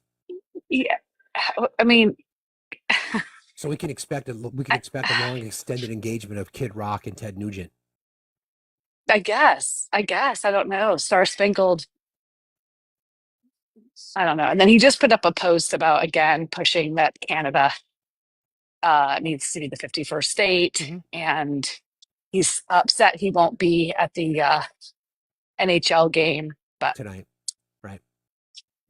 I'm rooting for Canada tonight. More waste, fraud, and corruption when he spends $50 million to go to the Super Bowl and another $30 million to go to the Daytona 500. Yeah, that's nothing to sit. That's fine though. That's no waste. That's no waste at all. No waste. No, nothing to see here. I don't know if he could go to the NHL game. I don't know if he could as a felon. Could he go to Canada? Well, it's in Boston. It's in Boston. Okay. Yep. That's right. They just had their games. How many games are there? At the final, I think just one. The final is tonight. Yeah. Okay. Yeah. Go Canada. Kinda at this point. Seriously, like I just think it's. I'm hoping that somebody, like, again, do you see it yet? Like, I think our guest earlier, Zach, we talk about the same thing. It's gonna have to hurt everybody. Ultimately, it's gonna have to hurt. Everybody's gonna have to suffer. You're gonna have to see rural farmers. I know our friend Will Westmoreland has been talking to a lot of rural farmers. It's gonna be those that are gonna be affected. It's gonna be states like Louisiana. 44% of their people are on Medicaid. Louisiana, represented by Speaker of the House Mike Johnson, who wants to cut Medicaid.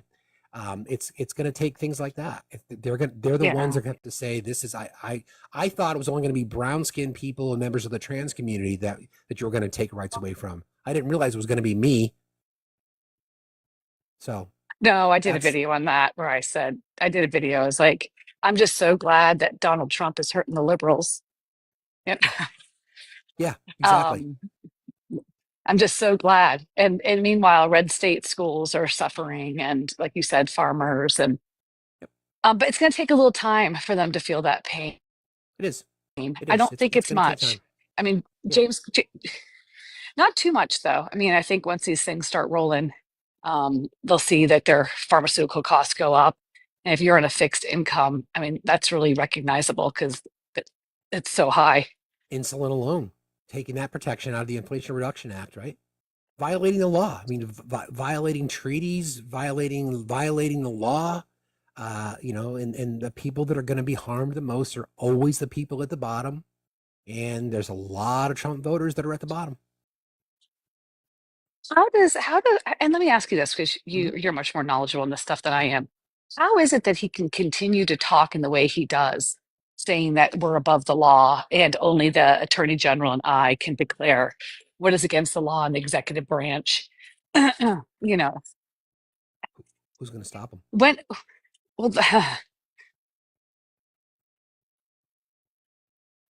think that's the point. I mean, who kept him? Let me ask you that. Yeah, I mean, Congress. Yeah, Congress ultimately. So there's ways you can stop him. You keep cutting out too, Mishi. By the way, Congress can impeach him. Yeah, you can. That's what I'm saying. The 25th Amendment could be considered. That's how it would happen. But it's going to take Republicans with the courage to do it. But is that the only way? Well, so you talk about unity. If people want unification in this country, or at least an attempt at it, if a Republican member of the House of Representatives filed articles of impeachment against Trump, and it got voted out of the House with a Republican majority, and then 66 senators agreed, and he was removed from office, that would show people in the country that yes, we get it. We understand this guy's nuts. Until that happens, there's nothing stopping him other than the courts. Because remember what we saw the first time of the first Trump administration is that there were adults in the room and people kept him from Right. doing a lot of the things that he wanted to do. Now you don't have that. By design, Project 2025 was to get rid of career civil servants. They claimed them to be in the administrative or deep state. Now you've got loyalists up and down, you've got the court stacked. And even still, there are Republican appointed judges that have even stepped in to say, this is unconstitutional. You're violating the law. That's by design. They want everything to work its way to the Supreme Court, everything. So the only way to stop him is through Congress stepping up. They had a chance the first time, twice. They could have done it. They could have removed him from office. We would have never gone through this hellscape again, but they didn't. I'm sure many of them regret that behind the scenes. Well, I guarantee you that if it was a silent vote, if they didn't know who were voting for them, I think he would have been removed from office. I've always thought that.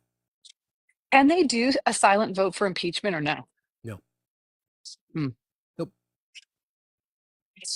If it That's was, too bad. if it was an anonymous or a silent vote, an anonymous vote, then I think he would have been removed from office. Well, I actually don't think that all of the of his appointments would have gotten through either. I totally agree. That's part of the problem. That's what dictators do. I mean, think about this. Carolyn Levitt just went out last week and said, she said, we expect loyalty. We expect Republican members of Congress to vote for our nominees. What the fuck is that? Like, I mean, they're there not to serve you. They're there to serve their constituents and the country, not you. That's a dictator.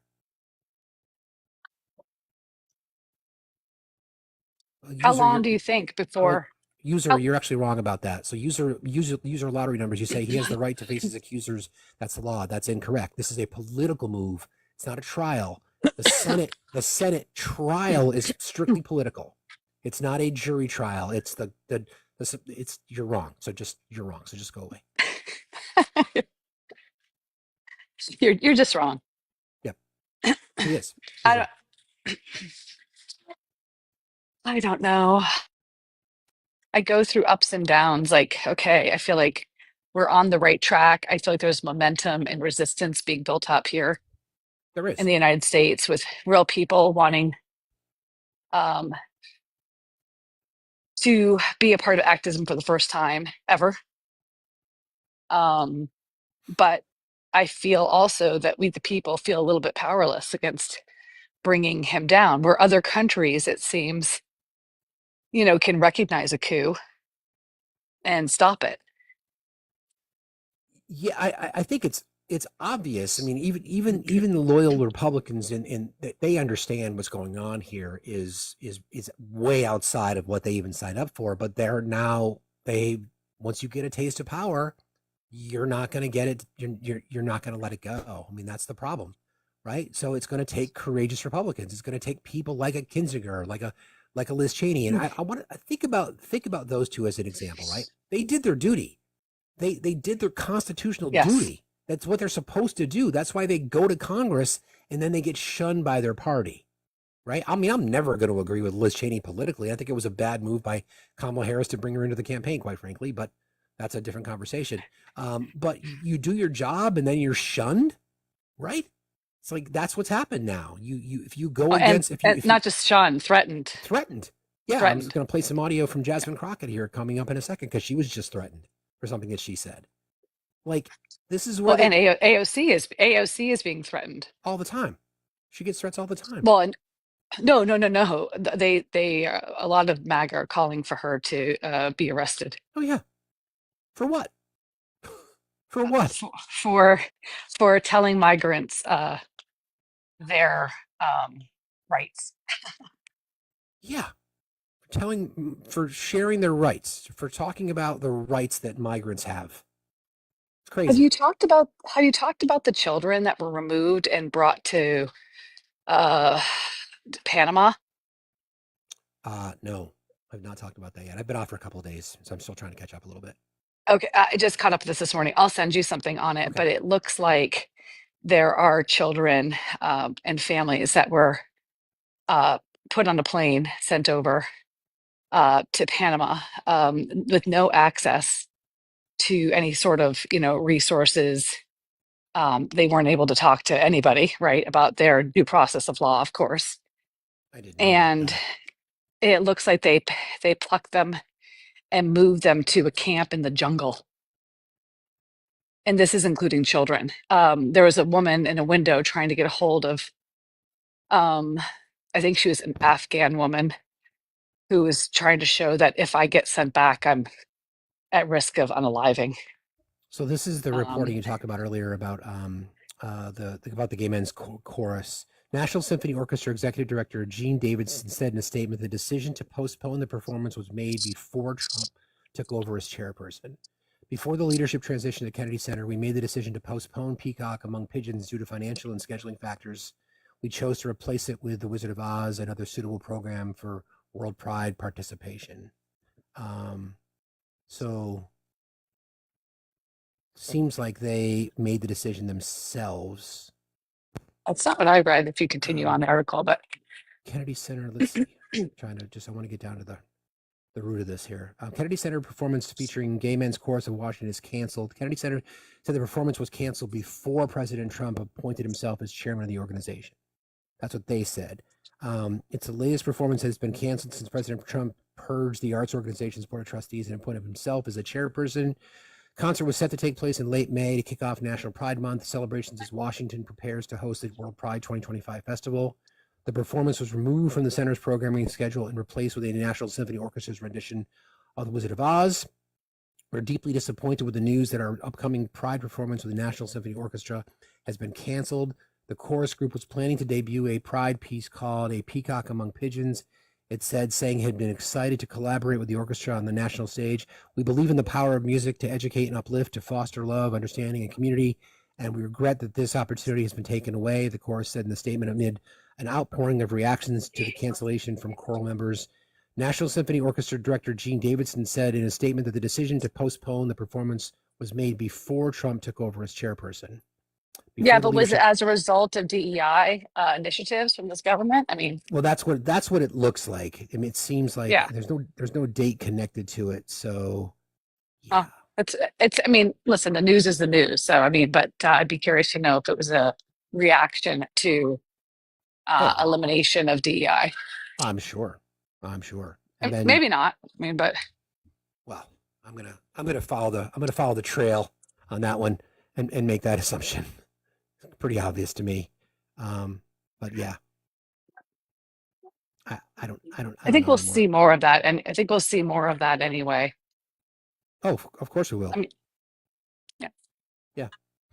So, yeah, all right. I know. I appreciate you, Mishi. You keep cutting out a little bit. Yeah, thanks for having me on. You got it, as always. I know. That's love you, okay. friend. I'll scooch. All right, bye-bye. Talk to you Love later. You too. All right, bye. So we were talking about Jasmine Crockett a while ago, and I just want to remind people about this interaction she had with Nancy Mace. Trigger warning for some of the language used here. Hold on. Thank you, Mr. Chairman. I appreciate the gentle lady across the aisle demonstrating why we need civil rights. We need civil rights to protect all people, especially trans Americans who are under attack right now. I would like to yield the rest of my time to the gentle lady who is carrying the amendment. I don't even know how we got there, because I tried to make it clear how many civil rights, it doesn't just boil down to one conversation, but I can see that somebody's campaign coffers really are struggling right now. So she gonna keep saying trans, trans, trans, so that people will feel threatened. And child, listen, I want y'all to tell me whether or Do not. not call me a child. I am no child. I want Don't to even find start. out I am a grown which woman. of those I'm 47 years emails old. I have broken actually more have. glass ceilings than you Chairman, ever I will. am reclaiming my time. You will not do that. I Order. am not a Chairman, child. I am reclaiming my time. If you want to take it outside, Mr. Chairman, So, yeah, I don't know. That's as loud as I can play the audio, but basically that was an interaction about, we know Nancy Mace's rhetoric towards the trans community, that she's used the T slur on the floor of the House. And Jasmine Crockett was just pointing out that Nancy Mace's campaign coffers were drying up, that she had no money. And her claim was that she was using this hate-filled rhetoric to raise more money. And Jasmine called her out, and Nancy Mace said, let's take it outside. to which there has been responses since then. Jasmine Crockett was interviewed, said that she received a threatening call from a congressional staffer who was betting money on a fight with Nancy Mace. So yeah, that's how far we've fallen. Yep, that's how far.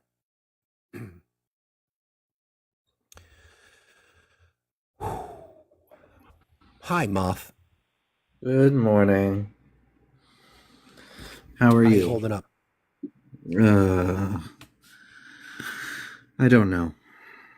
I'm kind of going through it the last few days, as you know, from the discussions we've had. So I'm not my usual somewhat chipper sort of self today.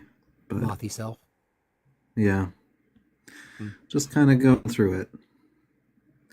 Sitting with a lot of these feelings and not just like everything that's going on with me, but just with my community in general, still feeling that heavy loss of Sam Nordquist and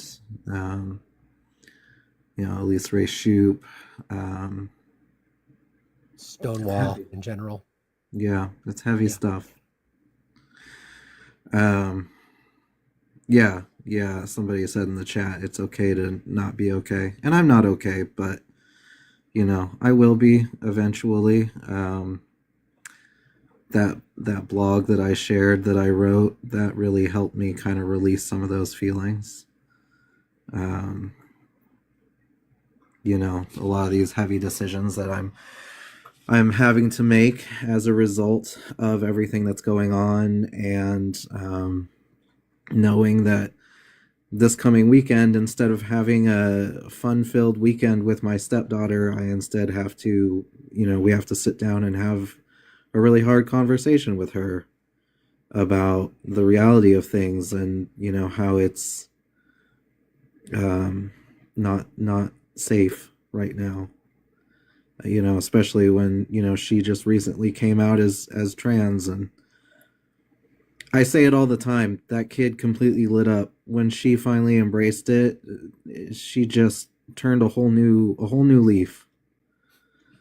And now that I have to really, tell her the reality of things and tell her that she needs to be very careful about who she shares these things with, like, that breaks my heart. It really does. It's not conversations you should have to have.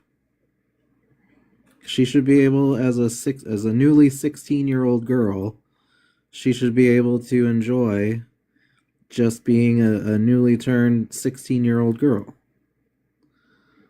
and not have to know that, because of her identity, she is under threat. And it's hard, but like I said in that blog I wrote, she's one of the biggest reasons that I've made this really tough decision to go into hiding. But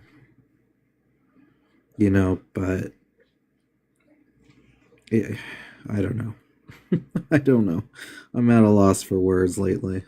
I would just like folks to know we often talk here about the community that we've created here, but Moth obviously going through some of the most difficult decisions and conversations that anyone could imagine having, and yet Moth chose to check in on me over the last couple of days.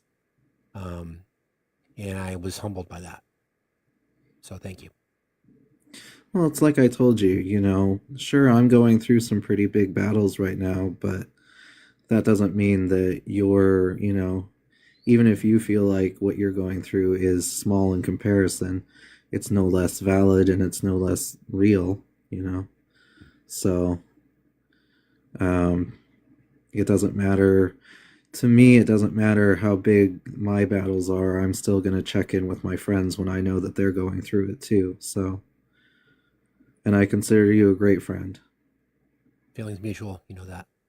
Yeah. But I suppose while I'm up here, I should probably yell at people for not tapping enough. Sure. Feel free. Get some of that. Get some of that angst out. Yeah, well, and I was gonna ask you before I do that. I was, when I messaged you the other day, I was gonna ask, but I was like, he's probably not feeling very zen today, so I'm not gonna ask him if he's zen. I'll wait, and now I'll ask. Are you zen? I am fucking zen, Moth. I am fucking zen. Yes. Thank you for asking. I appreciate that. I had to, yeah, I was gonna ask you the other day, and I was like, no, I'm gonna let him have a day of not being zen, and Not then being I'll zen. I'll, Yeah. We all I'll need bug those him days later. on occasion. But my friends in the chat, if we could tap that screen, I'll be right I back. would so greatly appreciate it. Um, let's get those likes up. Let's get those shares going. Send a heart me. Go to the FactsStillMatter.site and you can subscribe there. We do. You can still subscribe through the app, but we do say it's better to subscribe through the website. You can get a discount if you do an annual subscription. Um, Victoria, I don't know if I can bring you up. Hold on.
was originally made for kids to sing and dance on. I know somebody in Congress. Like, how it's so crazy, but I am just eternally grateful, and everything that you've done for me, Steve, I just can't thank you enough. And Victoria, I'm really glad that I've met you and so many others, our MBWs. Just the list goes on because the community just keeps growing and growing. Yeah, I agree. So I'm so Thank you. glad. Thank you for your I'm kind glad I could words. be. We're an accomplice in the fight, as you know, Moth. Always. Mhm. Yep. I don't consider you guys allies. I consider you guys my accomplices, because allies will cheer you on if your ex is going to disappear under mysterious circumstances, but accomplices are going to help you hide the body. No doubt about it. I It's am that that scene. friend. It's that scene from, I think it's Ben Affleck and Jeremy Renner. Listen, you can't ask any questions. We're going to hurt some people. You can't ask me any questions. And Renner's like, whose car are we taking? Exactly. Yeah, my friends send me that video all the time. They're like, I know you're this person. Yeah. Oh, that's me for sure. Anytime my sister is like, "Hey, I need your help," I'm like, "All right, where are we going? Who am I, going after?" Who do I need to My call? Say Exactly. one of less. one of my best friends, if you guys want a little giggle, she called me up. She was like, "So I'm divorcing my husband.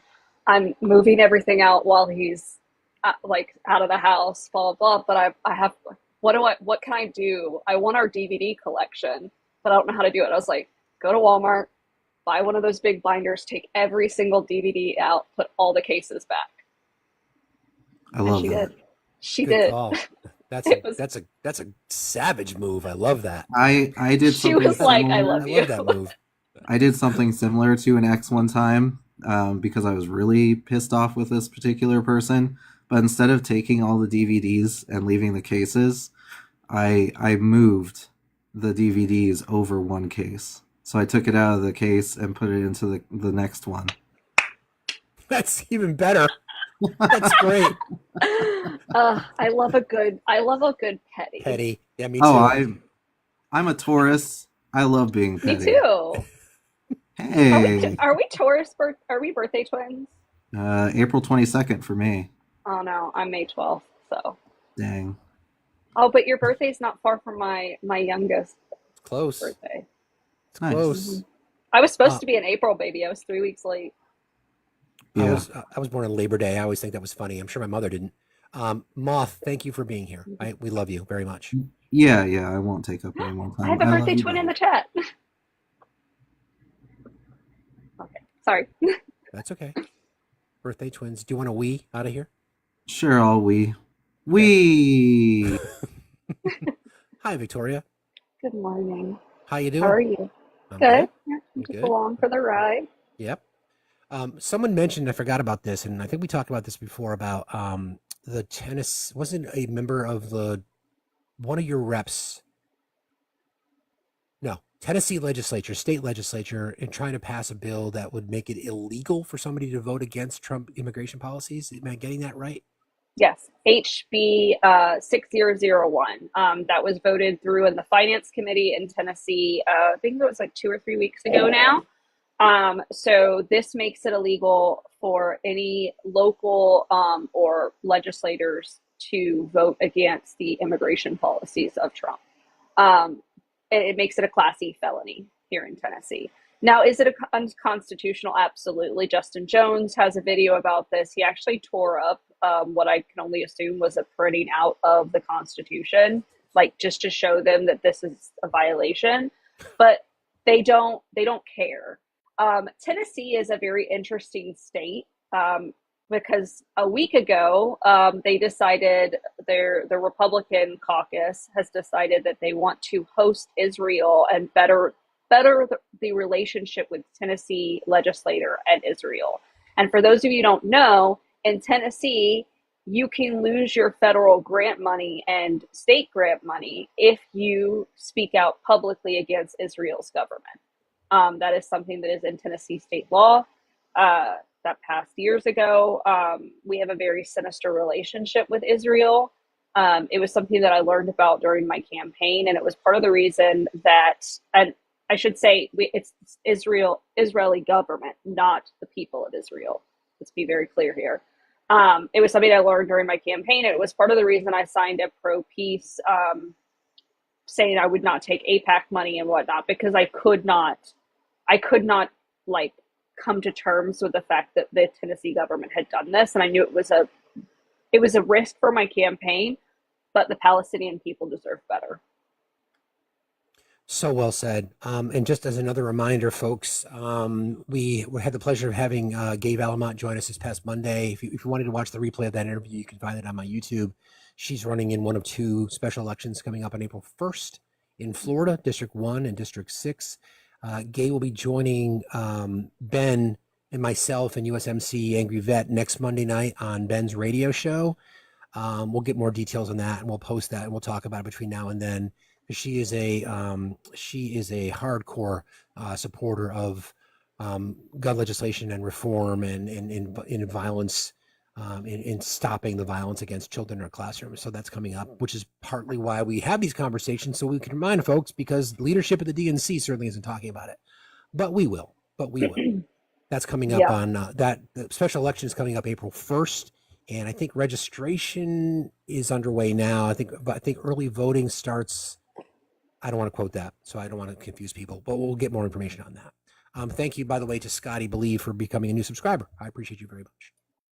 I want to apologize, Steve, because I'm pretty sure my husband sent you money this morning and with a very spicy message because he wanted to make you smile. Okay, I have to read it now. I just wanted to apologize because I was there when he sent it. I read it. Who's okay, a good boy? Who's a good boy? Who's a good boy? He laughed really hard. I was like, Steve is having a really hard week, so I hope that makes him laugh. Also, I'm sorry. You don't have to apologize. I'm a good boy. I'm a good boy. I don't bite. I just nibble.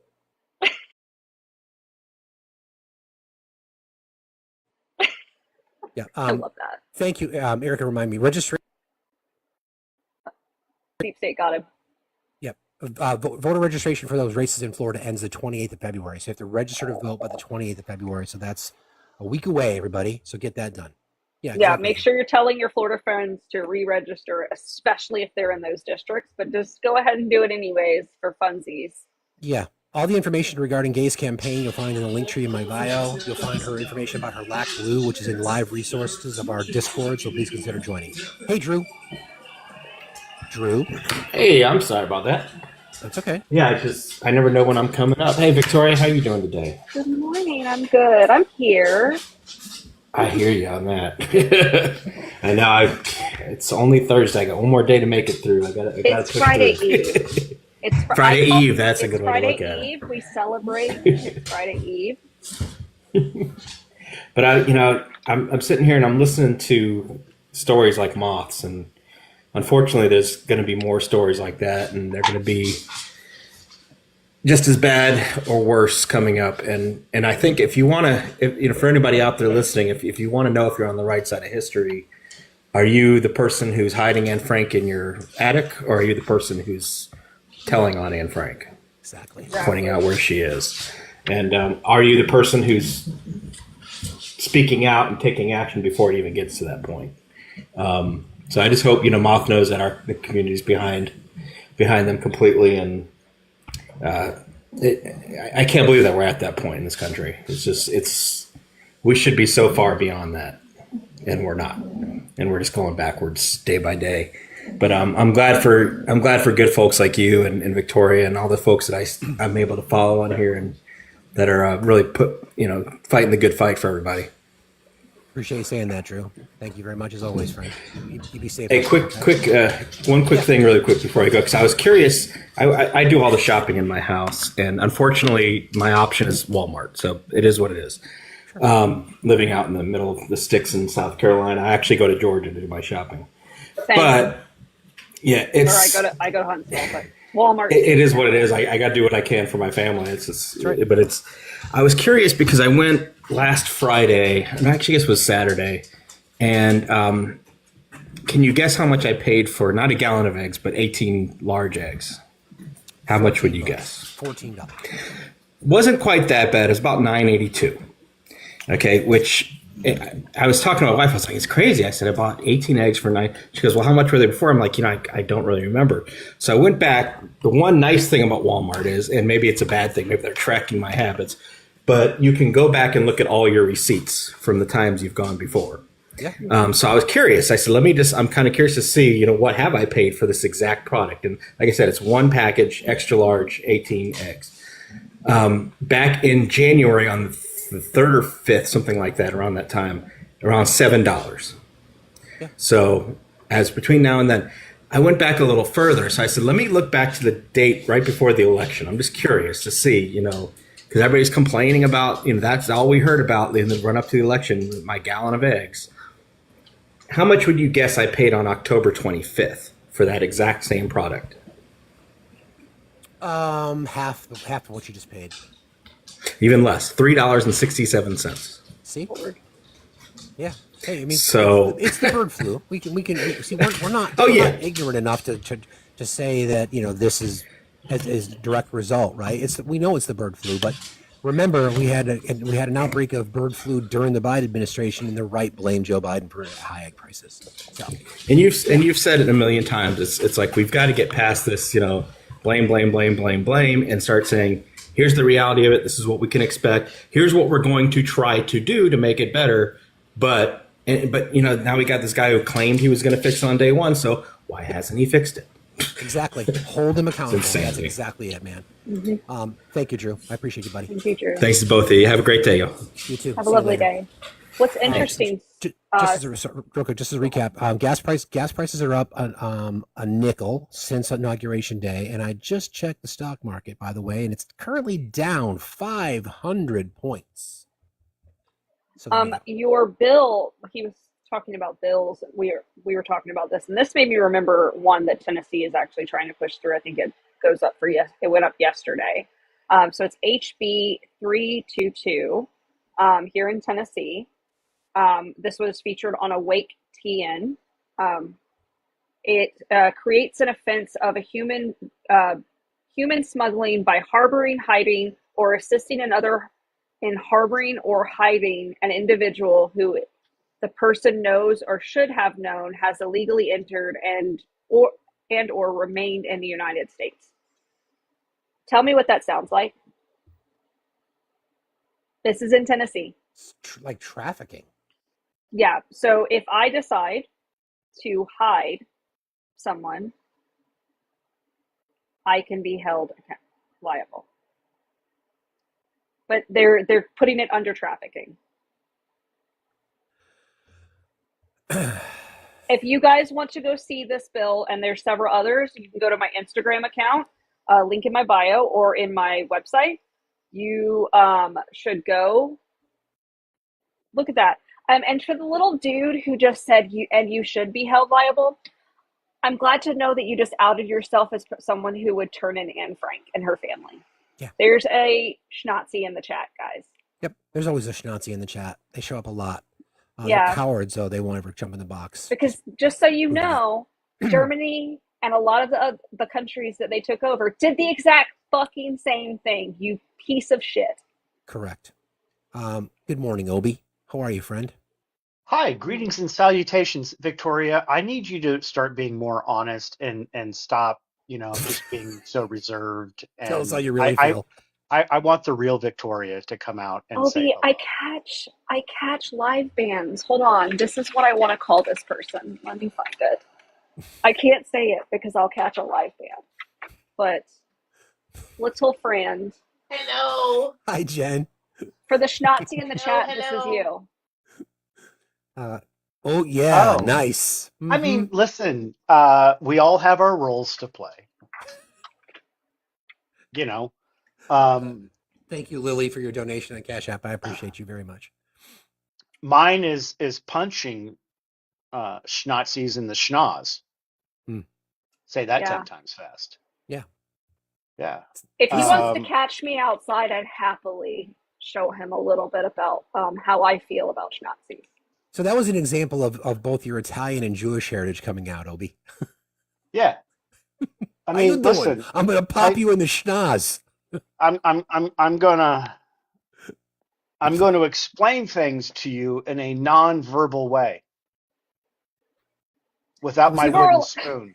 I love how the chat's like, Victoria, I love your restraint.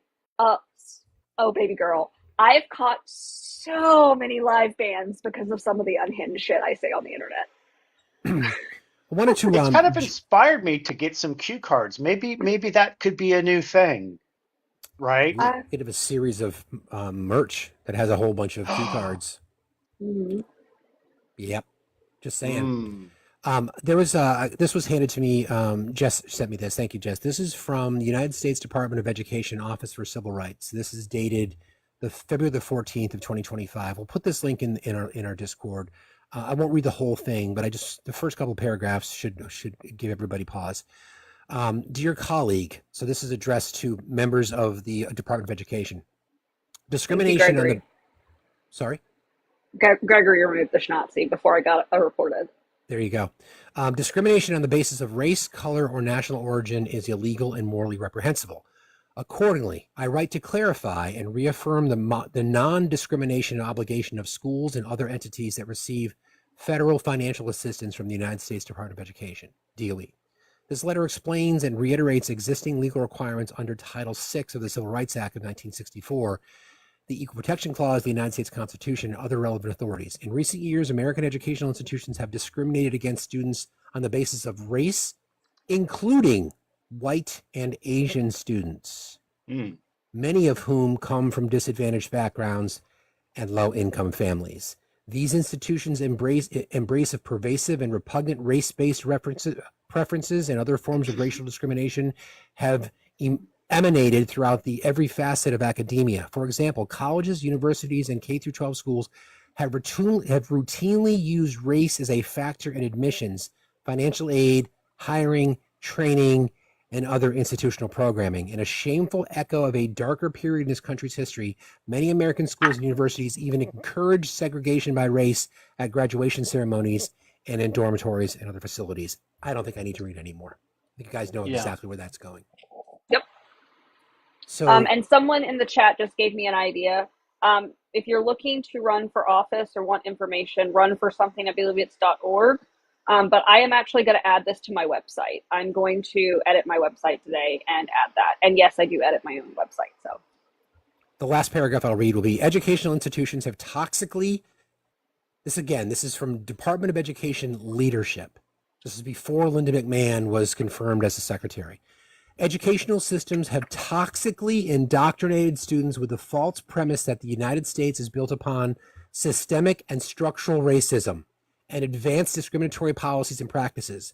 Proponents of these discriminatory practices have attempted to further justify them, particularly during the last 4 years, under the banner of, wait for it, diversity, equity, and inclusion, smuggling racial stereotypes and explicit race consciousness into everyday training, programming, and discipline. But under any banner, discrimination on the basis of race, color, or national origin is and has been and will continue to be illegal. So you are creating a problem that you are perpetuating a problem that you just created. Department of Education telling other members, colleagues within the department that do not discriminate against white people or we're coming for you, basically. That's nice.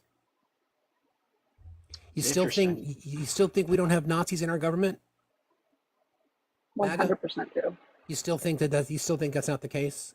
Is this hyperbole? Did I just add words to this?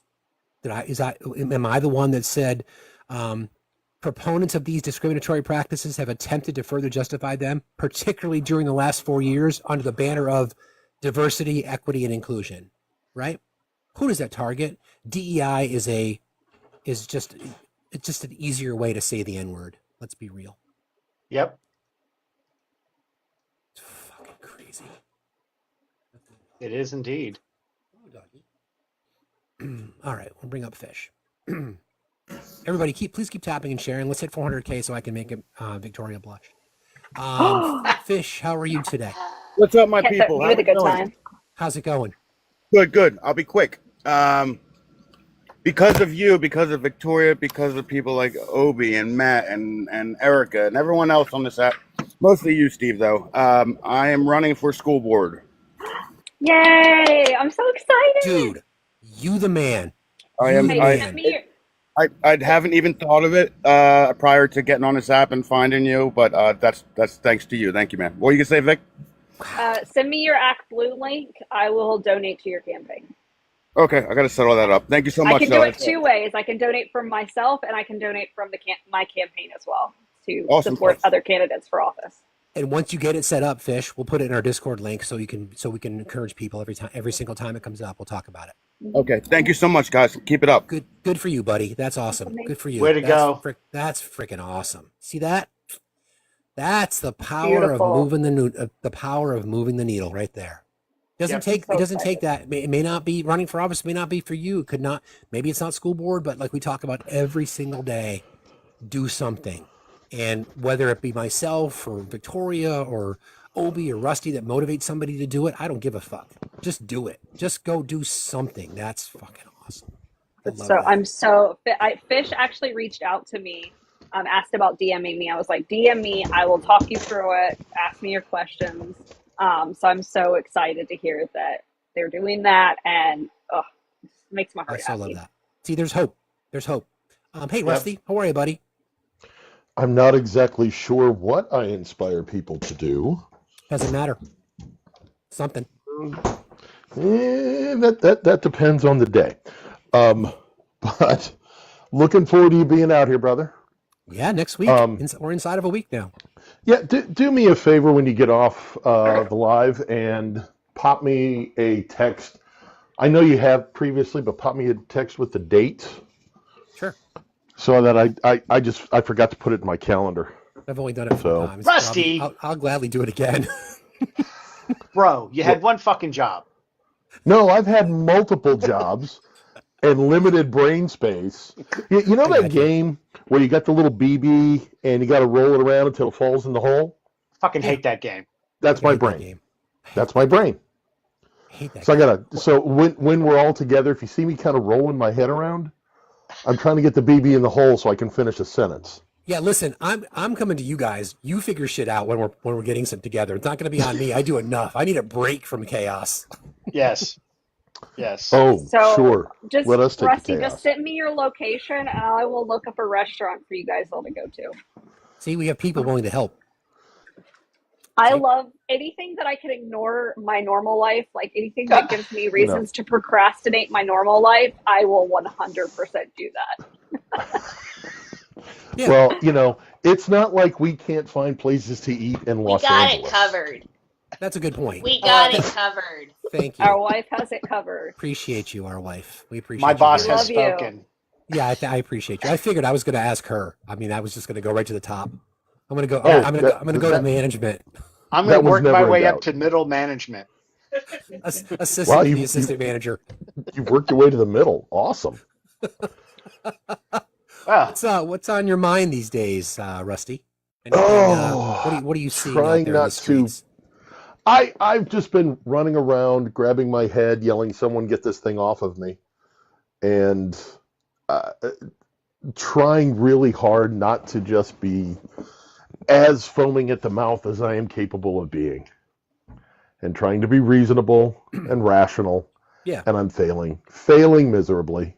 I don't know if it's failing. I just think it's the moment. Like, I don't know if you guys heard any of the interview that we did with Zach earlier. It was great. Zach Kimball, if you don't follow him, I'll thank him again for being here. But we talked about what we always talk about here. And it's sadly, we're all going to have to experience these hardships. We're all going to have to go through it. It's going to have to get worse. And, if I'm going to try to look at this, because I'm not naturally a cynic, I'm always going to try to see the glass half full, although it's been a lot harder these days. That may be necessary to get to where we want to get, right? For us to get to where we want to get to, there's going to be a lot of casualties, figuratively and literally, along the way. Yeah. But that may be the only thing that moves the needle. That may be it. That could be it. For my entire life, one of the things I've heard,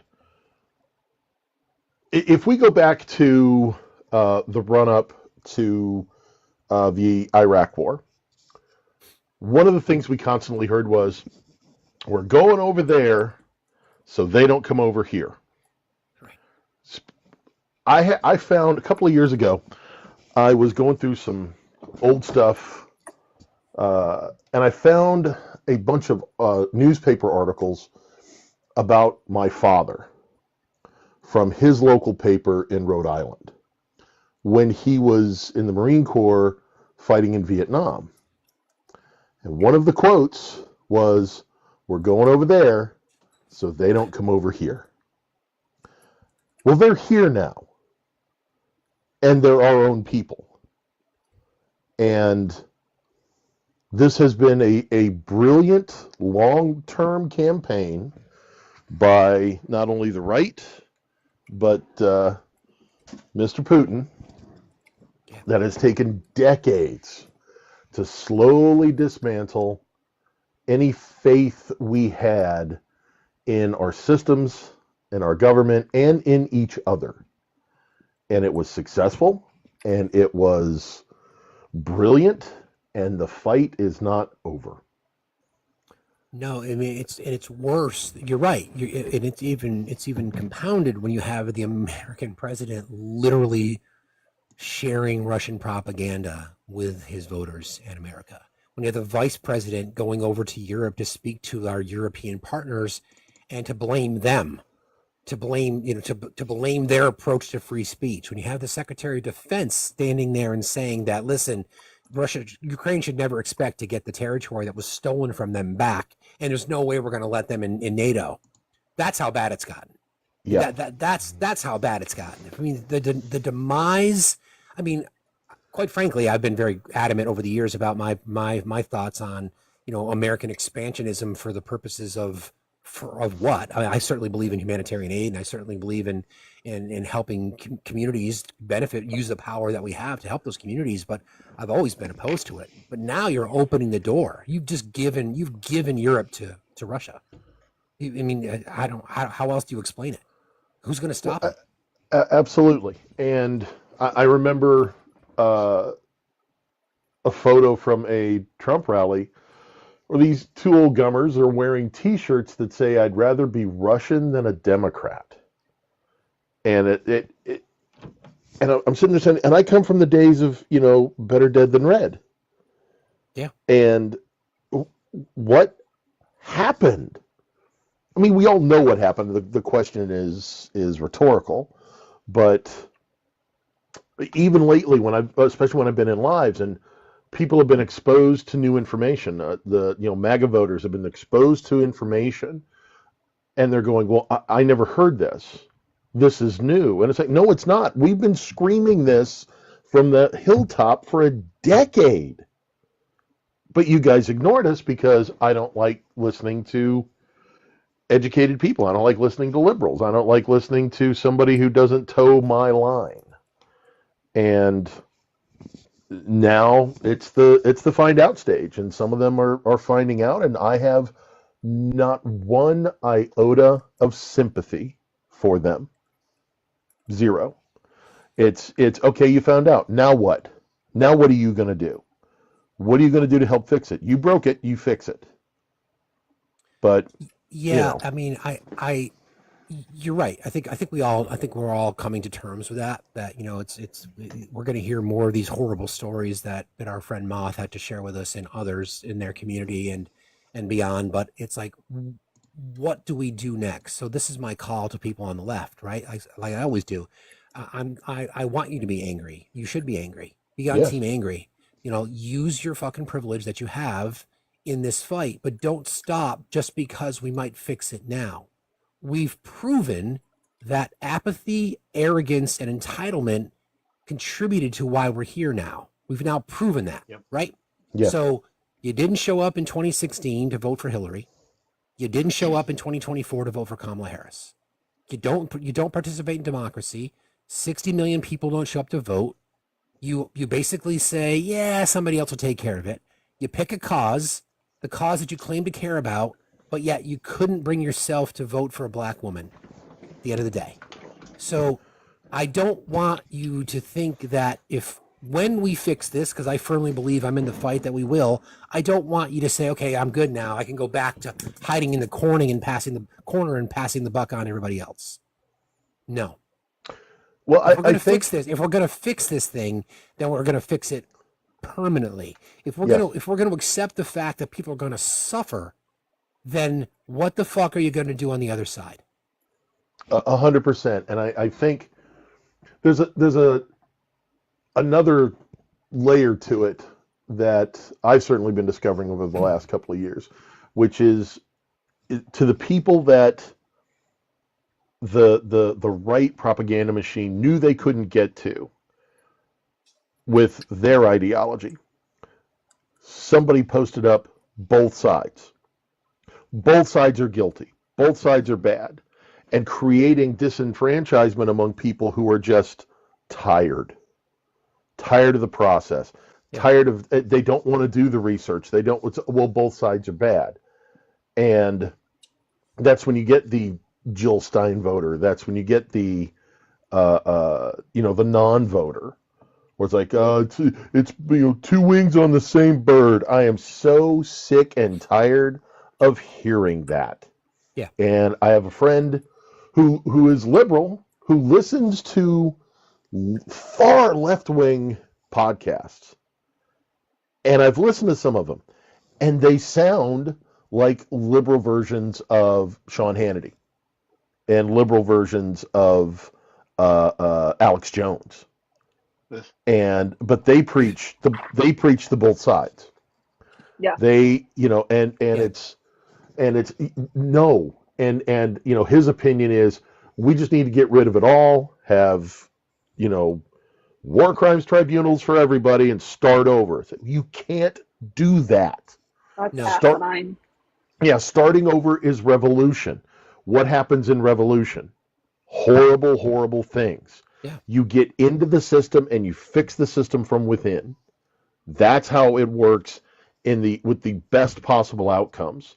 You want to throw the baby out with the bathwater.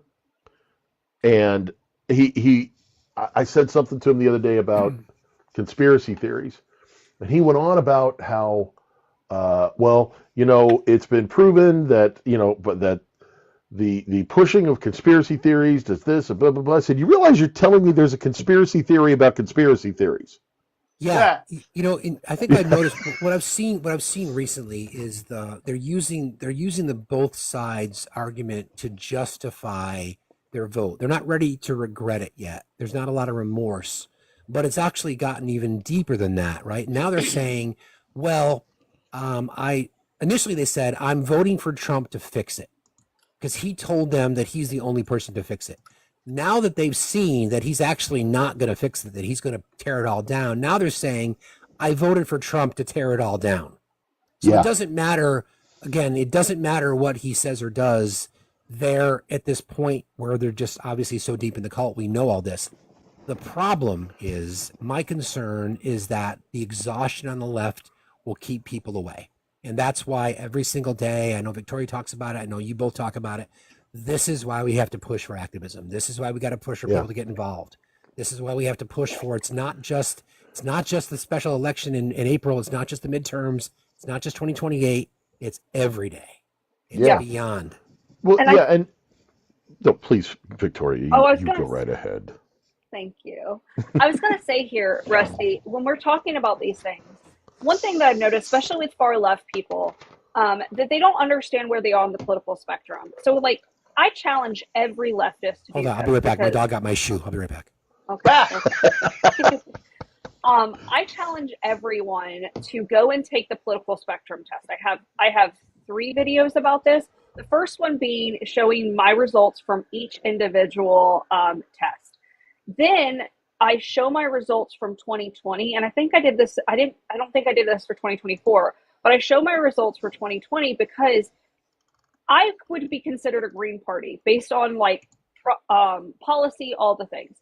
But I did not vote Green Party in 2020. And a lot of people question why I do that. And it's because when it comes to election time, one, I understand that voting third party doesn't really work.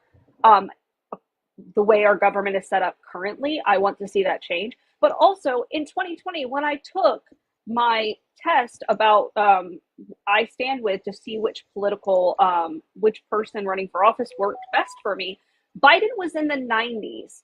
And I'm sorry, an A is an A. If I have the opportunity to put someone off in office that is in the 90%, I'm going to do that. I'm not going to vote for someone, I call Jill Stein coin now because she's no different to me than Trump in a lot of ways. And I like the little reference to the Hunger Games series. She hibernates. She's not active. She's not done any work that would, she doesn't do the thing that allows her to actually hold office. She just goes, fundraises, siphons off some of the vote, and then disappears for 4 years. I fucking can't stand that shit. That's why I'm running for office right now. That is why I'm here right now, because I understand that it's going to be important for my constituents to see me out and about. Is it easy? Absolutely the fuck not. But guess what? I'm here, I'm doing it. So like, if you are a leftist and you're like, I don't know, I don't want to vote with the Democratic Party, take those motherfucking tests. Take those tests. Because when you take those tests, if they're getting in the high 80s, into the 90s, there is no reason for you to be voting third party, because I guarantee you that Jill Stein is not going to win. She's going to show up in 4 years, ask for your donation, and then fuck off. What do you always say, Victoria? You say that, you're, because we're both progressives, but it's like the bus will take you most of the way there. Yeah, I've always been a progressive for years now, but I always had to vote with the Democratic Party because I understood that it's public transportation. I'm just trying to get on the bus that gets me closest to the station that I'm looking to go. And the Democrats are that bus, because I want to go forward. I don't want to go backwards. Going in reverse doesn't sound like a good time for me, and I'm too poor to be a Republican. So take that information, do your thing. I have videos on it. I actually responded to someone who said I should run as a Republican, and I said, here's why I can't run as a Republican, and I show what percentages. The Republican Party, the Republican Party, Libertarian Party, I get low numbers with them because most of their policies are Republican-esque. Yeah. So definitely do the work. And also for all of you who are interested in learning how to run for office, interested in being trained about your local parties, I'm actually currently working on my website so that those links will be on my website page under how to get involved. By the way, the Dow is down 581 points at this point. And gas prices are up another cent, so 5 cents since election day. Egg prices are soaring. The Dow's down 580. All that winning. Rusty, anything else, buddy? Well, I just tagging on to what Victoria just said. And what I brought up earlier about the Republicans being really good at the long game. When I hear the third party voter, when I hear I couldn't vote for Harris because of, and it's like one thing. They want all or nothing, and they want it now. Exactly. That's the point. That's toddler mentality. Yep. We are supposed to not be the toddlers. We know the toddlers over there wearing the red hats. We're not supposed to be the toddlers. But what they don't understand is yes, I would love to be living in a more socialist utopia. That would be wonderful. I doubt that's going to happen in my lifetime. But I'm willing to get my knuckles dirty to make sure it happens in my kid's lifetime. And it's not about me now, it's about the next generation. It's about 1 yard at a time. And so when they look at the Democratic Party and they say, well, you don't have a magic wand over there to make everybody super progressive, I'm not going to vote for you. You're not looking at the opponent. Correct. And the opponent is a well-oiled machine. And the one thing that we on the left are horribly guilty of is infighting and taking our ball and going home. Yeah, I wouldn't And even call it. I wouldn't even call it necessarily infighting. I would call it the fact that there's so many things that we'd like to do on the left. There's not enough of a coalescence around one thing. Like, what is well, that one thing? and Like, that's fair. But when you look at the right and you look at the single issue voter, whether it's AB, whether it's immigration, they consider themselves a single issue voter. yeah, that's true. Why the hell are we becoming that? Yeah, they fall in line. Republicans fall in line. Well, Democrats fall in line. Yeah. and Yeah. here's the thing, Rusty. This is something the Republicans. I came across a video, and I do agree with this. The Republicans pick candidates, and they groom them. They groom them into the positions they want them to. They support them and throw money at them. The Democratic Party needs to be doing the same thing, because we learned it throughout my campaign. You know, Steve probably has big feelings about the fact that I got no support from the Democratic Party. As yeah, yeah, and that's okay. Like, look, I toot my own horn because I did the work. I love a challenge. But this is something that we've got to change our strategy on. And good news, they are starting to change their strategy. They are listening to us. But we need more progressives representing the Democratic Party, because that's how we make change. When I'm on an executive committee call and they say, we're really glad we're seeing more progressives join the like fight, that helps. So if you think that saying it's not worth it, it is worth it. As a progressive in a red state, it is very important that you're represented. Get involved with your local party. Get involved with your state party, because we need you. And that's how we affect change, because guess who's listening? The DNC, which seems fucking wild right now that they're actually listening. And we'll see if they put their money where their mouth is. But that's what we need. We need them to be, and like, I understand that it's a well-oiled machine. I don't want to play the game, but I understand to play the game means that I'm more likely to bring change and make it easier for the next person behind me. I know the challenge is hard. That's fine. I want to make it easier for the person behind me. Rusty, thanks for jumping in, buddy. I appreciate you. Yeah, absolutely. You guys have a great day. I'll text you as another reminder, but I'm happy to do it. I know you're getting old. I appreciate it. Reminder for what? Yeah, exactly. Bye. See you later. Bye, Rusty. Good morning, my friend. It's time to talk to a teacher. Let's educate the audience here. Hi, good morning, hi. everybody. I'm How actually are ya? home today. I'm good. We're stuck in snow, so school is closed until Monday. But I really, really need. I'm right now working with my sixth graders in social studies, and we're actually talking about yellow journalism and articles of confederation and the whole nine. And it's really difficult for me to teach the content without really getting into my personal feelings about what's actually happening in our government. The biggest issue that I'm about to be affected with, and I mentioned it to you before, Facts, is that I'm due to apply for my retirement in July, and I'm not sure that I can do that, just because I have no idea where the Department of Education is going. How is it that I can actually do something to influence my local representatives? And we really need to put a stop to this foolishness, because it has gone over and beyond the call of duty. There's nothing that they're doing that's actually benefiting the average person, such as myself, my middle class, quote unquote, supposedly lifestyle or degrees or income level. And it's really, really hard. So I need to get with people who are going to be boots to the ground with my support and actually just getting this information out. The biggest thing I'm finding that's most complicated is a lot of our adults don't even understand the basics of our Constitution, the articles, or any of these things. So it makes it quite difficult when they don't understand it. So how can they actually be teaching their children so that we can have future leaders? This is a problem that we're going to have, and we've got to really change this around. There is nothing wrong with a traditional public school. I've been in the business for over 20-something years, and I love it every single day. And if I ever had to truly give it up, like where I'm faced right now, I'm at a loss, because my passion is still there. And our kids need us, and we need to fight, and we need to get our armor on so that we can make sure that our kids are getting the education they deserve.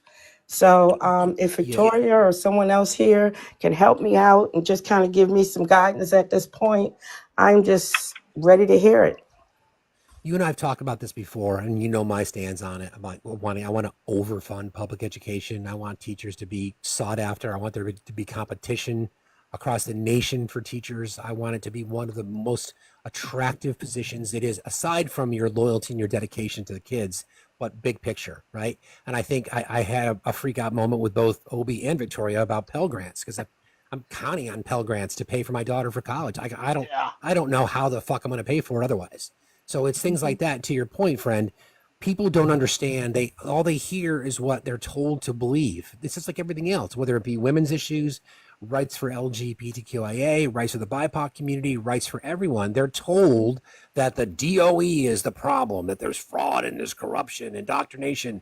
They don't know. They don't know what it is, and what they don't even realize is that their communities are the ones that are likely going to be harmed the most in many cases. Right? Look at the states that suffer from poor education funding. It's usually red states. Look at the states who've got low test scores. Look at the states who have higher rates of teen pregnancy. I mean, it's not coincidence. It's by design. And then they tell everybody else that it's liberal indoctrination is to blame. And then people like you who've dedicated your entire life to making children in our country smarter and to be better humans and to be better individuals across all races, ethnicities, sexual orientations, it doesn't matter. You've committed to that, and then you're being told that you're the bad guy. Why anybody would go into your profession anymore is staggering.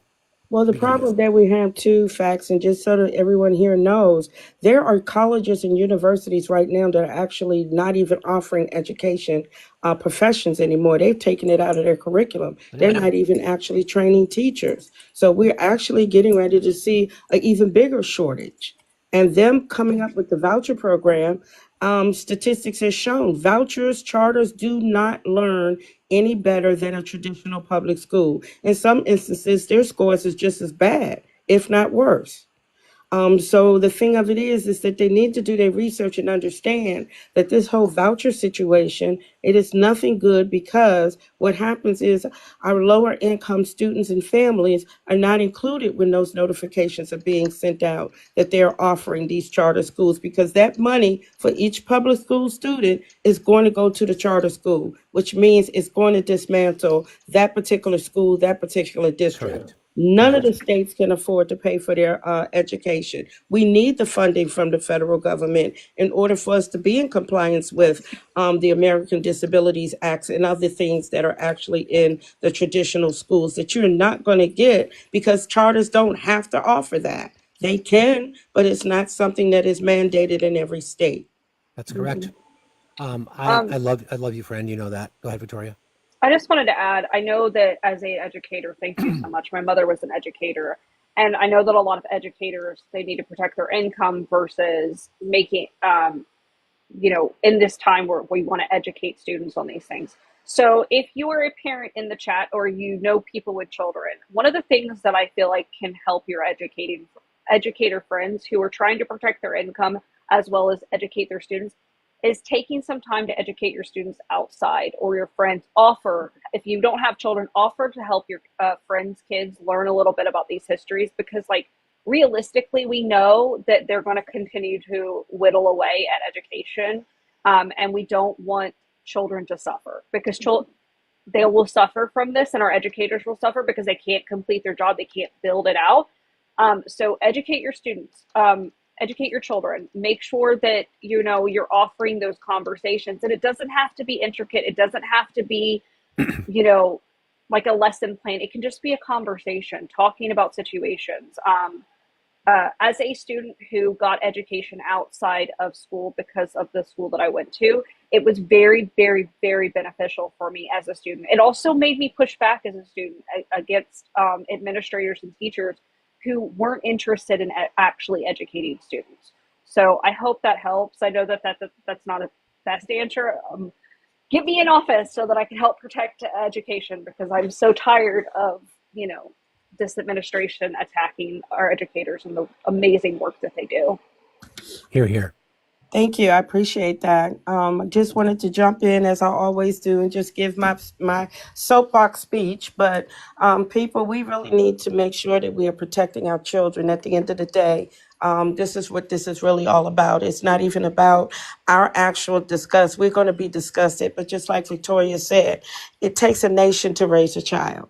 And we need teachers. We need your assistance every which way we can. Currently, Indeed. right now, we can't even give substitutes in my building. So if any of us get sick, we're like at a loss. We either go to work sick or we just don't, there's nobody to replace it to continue the level of learning. So Yeah. please understand where we are in our society as a whole. I Thank you so appreciate you. much. I'm We going love to you, friend. drop out. Love you Yep. guys. Bye Love you bye. too. See you later. Okay. I was And a then substitute teacher. Definitely you, worth doing it. yeah, you get paid shit. You even get to paid do it. shit. You get paid shit. But look, I loved subbing. I loved being a substitute teacher. Agreed. I actually looked at a career change because I enjoyed educating students so much. They desperately need substitute teachers. If Yeah. you have, in my state it's $50 a day. Yep. So it's nothing. It's nothing. It's crazy. But you know what? It's so rewarding, and you get to be in those classrooms, especially if you're an ally to the LGBTQAI plus community. Being that I represent that, it was really beneficial to do that in schools. I really enjoyed being an educator. In a bygone era, I might have been a teacher. Do you guys want to hear from JD Vance and his thoughts on masculinity? What? Oh, let's go. You want to? Okay. Okay. Sure. I think that our culture sends a message to young men that you should suppress every masculine urge. You should try to cast aside your family. You should try to suppress what makes you a young man in the first place. And I think that my message to young men is don't allow this broken culture to send you a message that you're a bad person because you're a man, because you like to tell a joke, because you like to have a beer with your friends, or because you're competitive. It's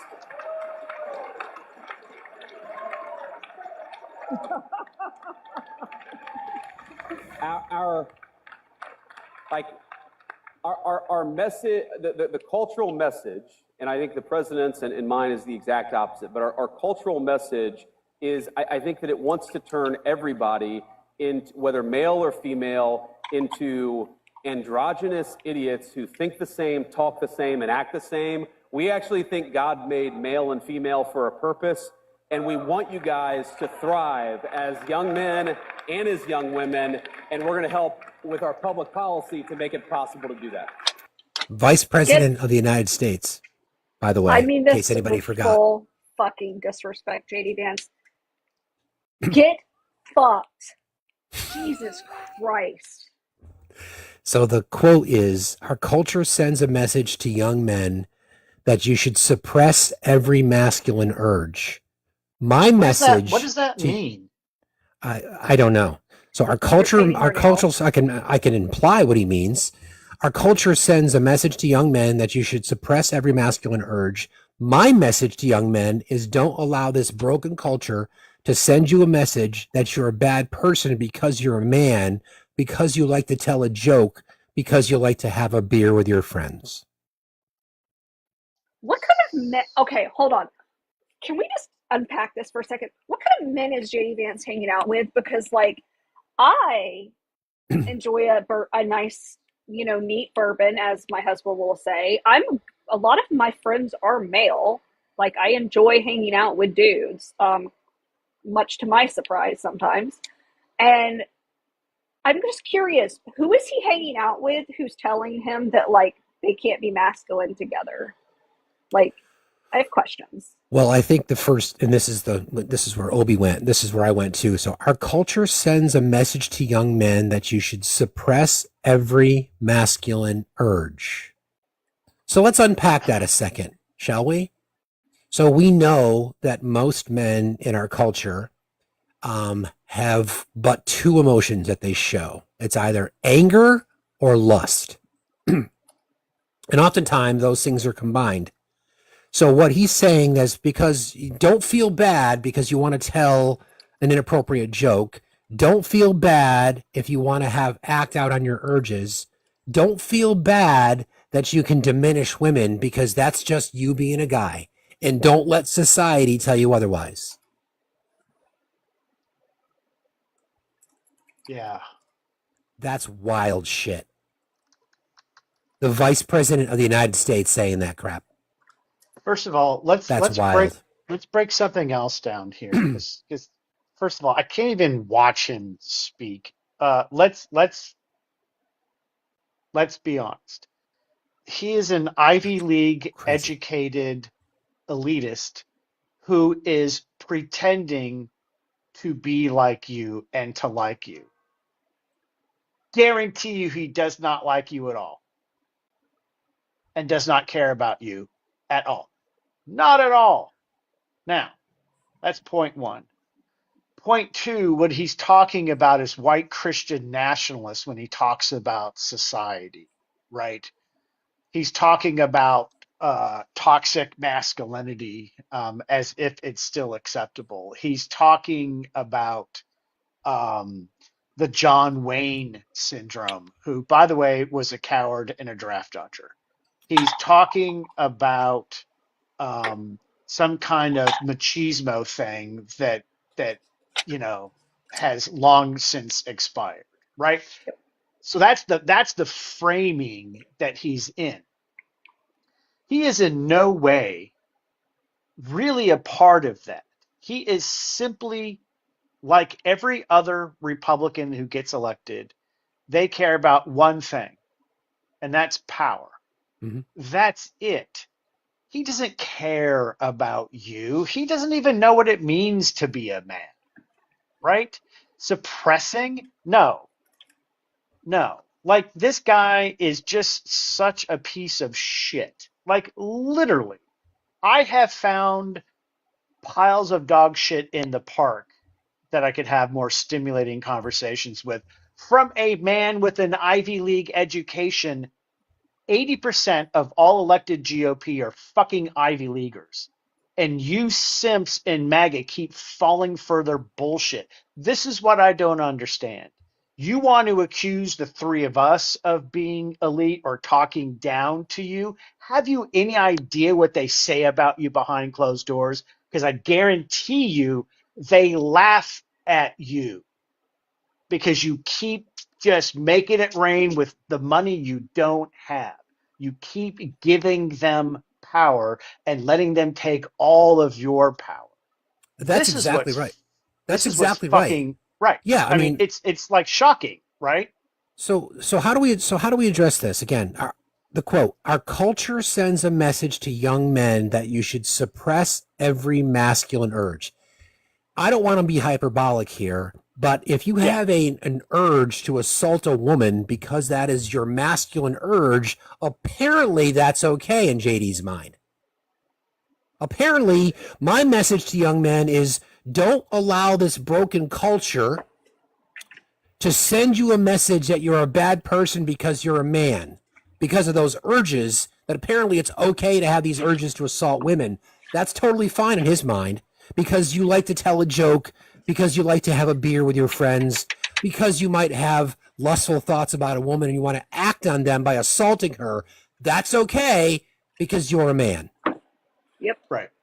The vice president of the fucking United States is telling that to people. And we wonder, we talk about red pilled. Yeah. Where's his wife? In the kitchen where she's supposed to be. But yeah, is she raising her kids? I'm just saying that's what they want. Right. And I mean, here's the thing, and this is a failure on his father, because we're going to blame his dad. This is also a failure on, and this is a problem. Women do this as well, where we hypermasculate men and make them, especially conservative women. And I mean, I've been guilty of it, where I talk about, like, don't have feelings, blah, blah, blah, pick it up, like, pick yourself up, like, get up. The patriarchy negatively affects men just as much as it negatively affects women. Absolutely. And we've talked about this, like the lack of feelings, like, yesterday when we were talking, Stephen, and I could tell that you're struggling with that emotion.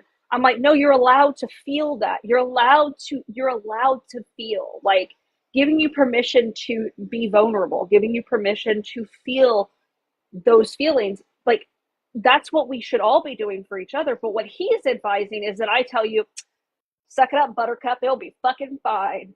Put your boots on and go outside. Like, that's not healthy. That's not a healthy behavior. And like, he does just want to assault women. He wants to go back to a bygone era where if he wants to walk up and grab me, he can. If he wants to say an inappropriate joke and then I take it and I'm like, that's not fucking funny, that's what he wants to do. And then they can tell me I'm being a bitch. I'm being wrong. I'm taking it too seriously. I need to loosen up. And then at the same time, they'll call me a slut about, if I'm too flirty or too whatever. This is the fucking problem. Exactly. And I want to throat punch him right now. Yeah. I mean, we talk about this all the time, and I know, I would consider, Obi one of the most, one of the best men I've ever met. I'm not the arbiter of that, sadly. And I've talked about this before publicly. I can't, I think I'm a good man, but I can't make that claim. It's my actions. It's not just what I do publicly. It's also what I do when nobody's watching. He is promoting grape culture. Let's call it what it is. Let's not pussyfoot around it. He is literally promoting grape culture. He is telling young men, it's okay. You're a man. It's okay to act on your urges. The broken culture in our society is telling you you can't act on your urges. By and large, the urges for men are anger and lust. So it's okay for you men. I'm not making that shit up. That's the reality. We see it all the time. He's telling young men, giving them permission to act on their masculine urges. And we know that in the MAGA world, masculine is disregarding women, disregarding the rights of other people, diminishing people. So you can act on those urges. It's totally fine. Don't let the broken society of people who actually do care about women's rights to their body and standing up, those people are soft betas. And look, we're going to tell you it's okay to grape. And there's one in the chat already calling themselves out, saying, Daniel, I can almost promise you we're not safe around you. As a woman, you just told on yourself. So all the women in the chat, Daniel's not safe. It's staggering to me. Like, it's, again, I know Obi would we make the claim that, like I say, like, we think we're good men, but we're not the arbiters of that. We don't get to make that decision. That's not on us. Like, I can't, just like it's this whole allyship. I can't expect Victoria to consider me an ally. That would be, she has to give me that permission. She has to grant me that right. A member of the BIPOC community, a member of the LGBTQI community. They're the ones that have to tell us that we're an allyship. We can be accomplices in the fight to prove our value. But when you have the Vice President of the United States telling young men it's okay to grape women, let's call it what it is. That's exactly what he's telling them. It's okay for you to act on your masculine urges. It's fine. The president of the United States is an adjudicated rapist. Let's call it what it is. And he's telling young men, and again, this is why you and I have had this conversation, Victoria. This is why I always think that MAGA moms might be a gettable group, because they're young men who are being influenced by shit like that are going to grape young women. And they can find out then who they were influenced by. Red-pilled by Andrew Tate, red-pilled by J.D. Vance, red-pilled by Trump. And then their daughters will be graped by these young men.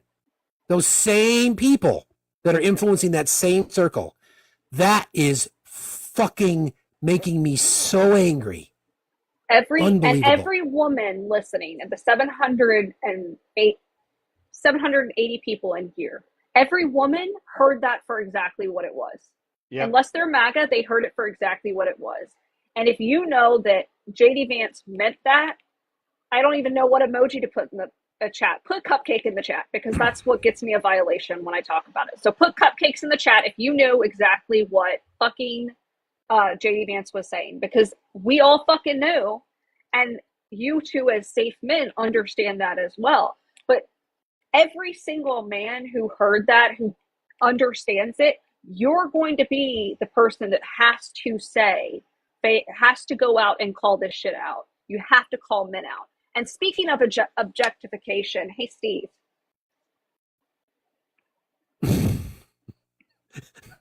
Now I have a sign. That worked. Now I have a little sign. Gosh. I just wanted to pivot a little bit. I appreciate you. On that point, I want to shout out to Paddle Kid, because Paddle Kid says, don't forget, Don't forget to add the two men running our country talking about masculinity both have mail order brides. Jesus Christ. Yeah.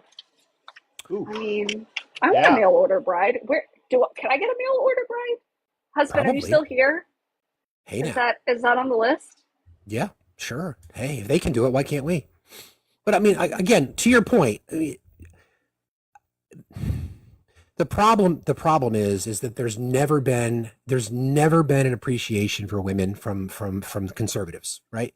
So for me, it's really about conservatives as opposed to Republicans. Like if I were to dissect it down, I think conservatives are fascists. I think Democrats who are conservatives are fascists. Like I think about the Joe Manchins of the world. I think about Kristen Sinema's. I think about others like that, right? Fetterman. I'll fucking put Fetterman in that category now. But they've never had a regard for women. They've never looked at anybody equally. They've always considered themselves superior, no matter what. They want obedience in women. They want to be able to say the N-word out loud. They want to be able to use the T slur, the F slur. They think they're justified. They think they're privileged to do so. So when they hear the Vice President of the United States say again, our culture sends a message to young men that you should suppress every masculine urge. My message to young men is don't allow this broken culture to send you a message that you're a bad person because you're a man, because you like to tell a joke, because you like to have a beer with your friends. Mm-hmm. I mean, if I don't know how any woman anywhere in our country would trust any fucking man, quite frankly. I don't. By Seriously. default, I don't. You can't. Why should you? I even have private text messages where, like, my safe guys, I tell them that men that I'm not safe around, and we have signs. Like during my campaign, I had a couple of people that would regularly be around, and I had a sign that was, "Hey, keep me safe," and it was just a sign to the people to like kind of help me move through the crowd, so that that person didn't close in on me and didn't put me in a situation, because I have PTSD and I don't want to, have an episode in front of a bunch of people or shut down in front of a couple hundred people. Like, that's not fun. And I mean, this goes back to, this is a woman problem just as much as it's a man problem. Is women do these things as well. There are a lot of conservative women who will talk to their daughters-in-law and be like, well, shouldn't you stay at home more? I mean, I get this shit all the time. Like, I love my mother-in-law, but she says this shit to me. And I remember we were very young, and I was very young at the time. And she said to me, she pulled me aside. She was like, maybe you should just be a stay-at-home mom, and, that's your duty. You just have to make it work. And, Nick needs that. And I literally said to her, I was like, he knew what he signed up for when he decided to marry me. And if he wanted someone that wanted that, he should have found someone else. And if I wanted that lifestyle, he needs a 6-figure income. So get on it. Victoria, just to clear things up, Nick needs nothing. He's got everything he needs. Just want to clarify that. Mm-hmm. Can I do a dramatic reading? Yes, please. Okay, this was posted by the Mensa candidate, George Michael, in the chat. George says, "You people on the panel are clueless. It's over. Trump is king and courts are impotent." Thank you. Okay. George, well, you're the problem. Congratulations for being one of the stupidest people to have ever made a comment during this live. You've got that going for yourself. Yeah. Daniel got really offended when I called his ass out. Yeah, I know. Yeah. There's more audio. This is from, can you listen to this clip and see? So there's been a lot of debate back and forth. I don't want to leave this topic yet. It's so important. Okay. I can't emphasize enough how, unless people like Obi and myself and Rusty and many others, let me back up a second. Victoria and I have become friends in this app. Erica and I have become friends in this app, but I would never have any expectation that if we were to loan together circumstantially, that they would trust me. I would never have that expectation. I would never go into that. I should never make that assumption. I would never have that expectation. It would be entirely on her, right? Is that a fair statement, Victoria? Yeah. Yeah. So the challenge that you have, men, if your response to that is to say the horrible things that you say about women, do you fucking understand why? Do you get it? Do you understand why when the vice president says that shit? Like, and the president's an adjudicated rapist? You understand why? And then your response, because you're so fucking fragile, you are the conservative men in America in the 20th, 21st century are the weakest, most cowardest, softest, most fragile humans that have ever fucking existed. And it ain't even close. It ain't even close. And here's how this negatively affects too. Because like, Steve, we're cool. Like, I know that I can go and hang out with you and I'd be safe.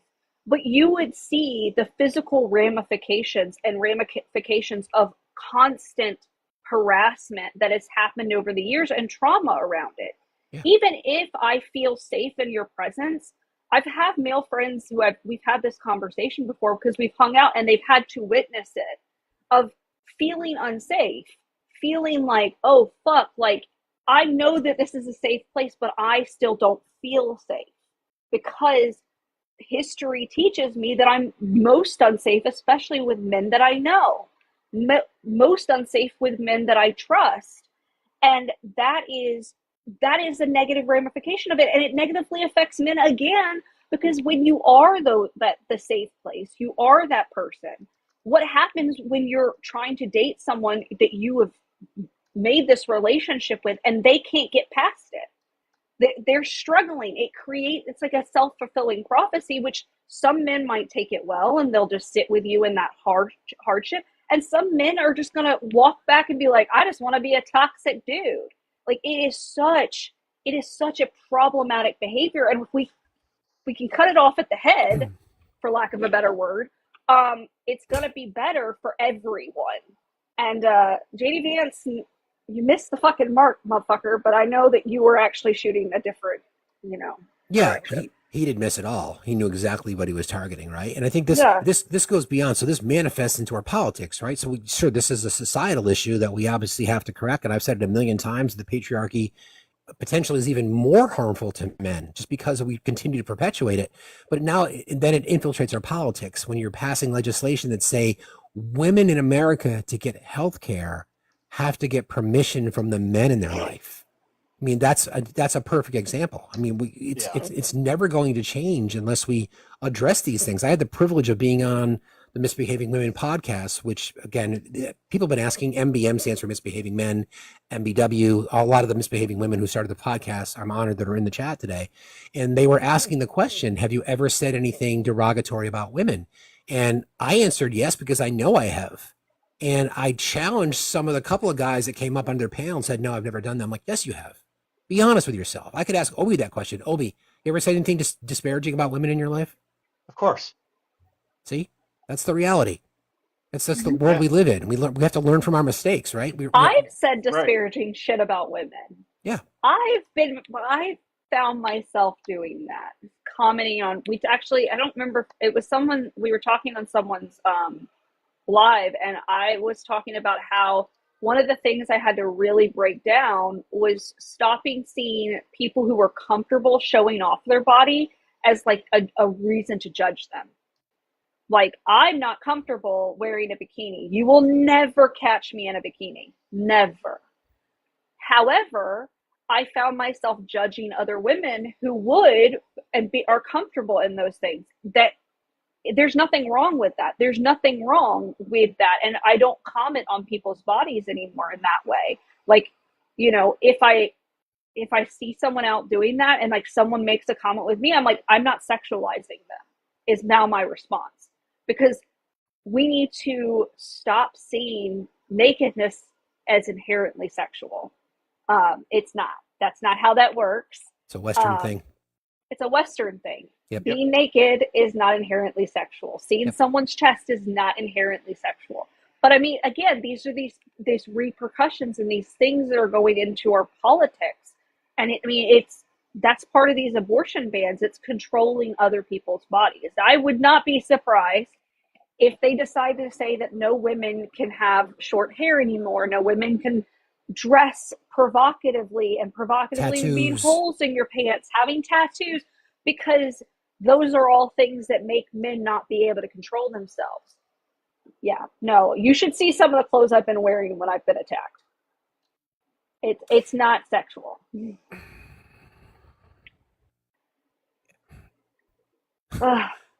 There is just so much to say on this topic, and I'm even in just watching some of the comments scroll by. People aren't getting it. Like it's not this. I don't like the term man bashing. Like that's not the right term. The term is men need to fucking step up and call out other men, and it just doesn't happen.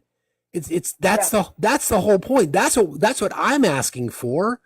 Like, I mean, women have been asking for this for a very long time. You're going to have to continue to ask it because the bear's going to win all the fucking time. But we're just asking other men to realize this. You can't continue to say, you can't continue to say to your sons, hey, what I want you to do is go watch the JD Vance tape and be like, and see what, this is what I've been telling you for tape. I just dated myself. Wow, that's crazy. Go watch the reel to reel. Yeah, you know what I meant. What I want is for dads to sit down with their sons, play that audio, and say, "Do you see what's wrong with what he just said?" That's what I want. Is that a lot to ask? I don't think so. It's a cultural shift. I know I've committed microaggressions when it comes to misogyny. No doubt about it. There's absolutely no fucking doubt about it. And I'm constantly trying to check myself. I'm fortunate to have been raised. The most influential person in my life was my mother, bar none. I'm very fortunate in that regard. Very fortunate. Not a lot of men who influence matters, right? Influence matters. But here we are, right? Here we are. The vice president of the United States telling men it's okay to act on your masculine urges. So, Victoria, when I say, I'm going to ask you objectively. Separate the emotions for a second and just act objectively. What do you hear when he says that? Again, our culture sends a message to young men that you should suppress every masculine urge. Honestly, Steve, when I hear that, my first thought is I'm not going to be safe in public anymore. Exactly. My first thought is I live in small town America. There are plenty of men that find me attractive. I don't understand why, but we digress. And I know that I'm going to be attacked. So I'm going to be hyper vigilant. I'm going to be more cautious about my behavior and how I speak and what I say. And I know every woman in the chat feels that, any femme presenting person feels that. They feel that thing. And, and I'm also really grateful that I had a breast reduction, because I have videos from prior to getting my breast reduction, and that made me a target all the time. Was that a contributing factor? Was that a contributing factor for you to make that decision? Yeah, no, it was a contributing factor. I mean, I actually I have a couple of videos about this, about the first time I started being sexualized, because the first time I was sexualized in public was I was 13 years old, and I was wearing a skirt, and I was wearing a cute little top, and I'd already developed. So I looked 16, 17 years old at that point. And these men, they were men, pulled up in an red SUV and screamed, hey, ladies, how about a quickie? And tried to convince myself and my other two 13-year-old friends to get in the car with them. No questions asked, nothing.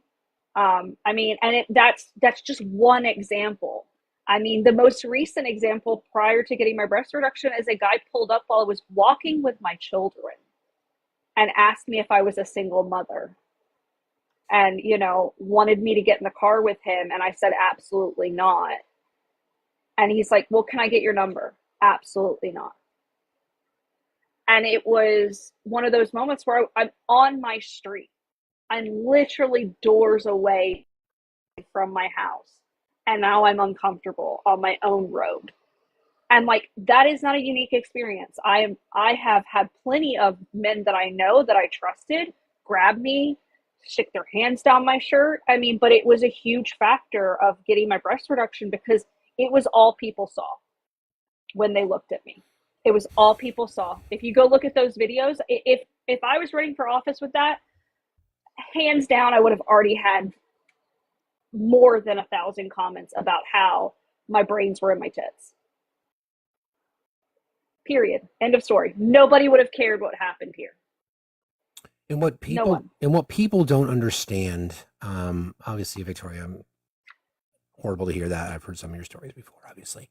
But I'm sure you're not unique. I'm sure most of the women in the chat could come up with some scenario that happened similar to them. Most of we speak to every single day. It's not going to change unless other men change it. The change is not going to come from women. It's just not, because it doesn't matter from a men's perspective. It doesn't matter if you're Democrat, Republican, conservative, liberal, libertarian.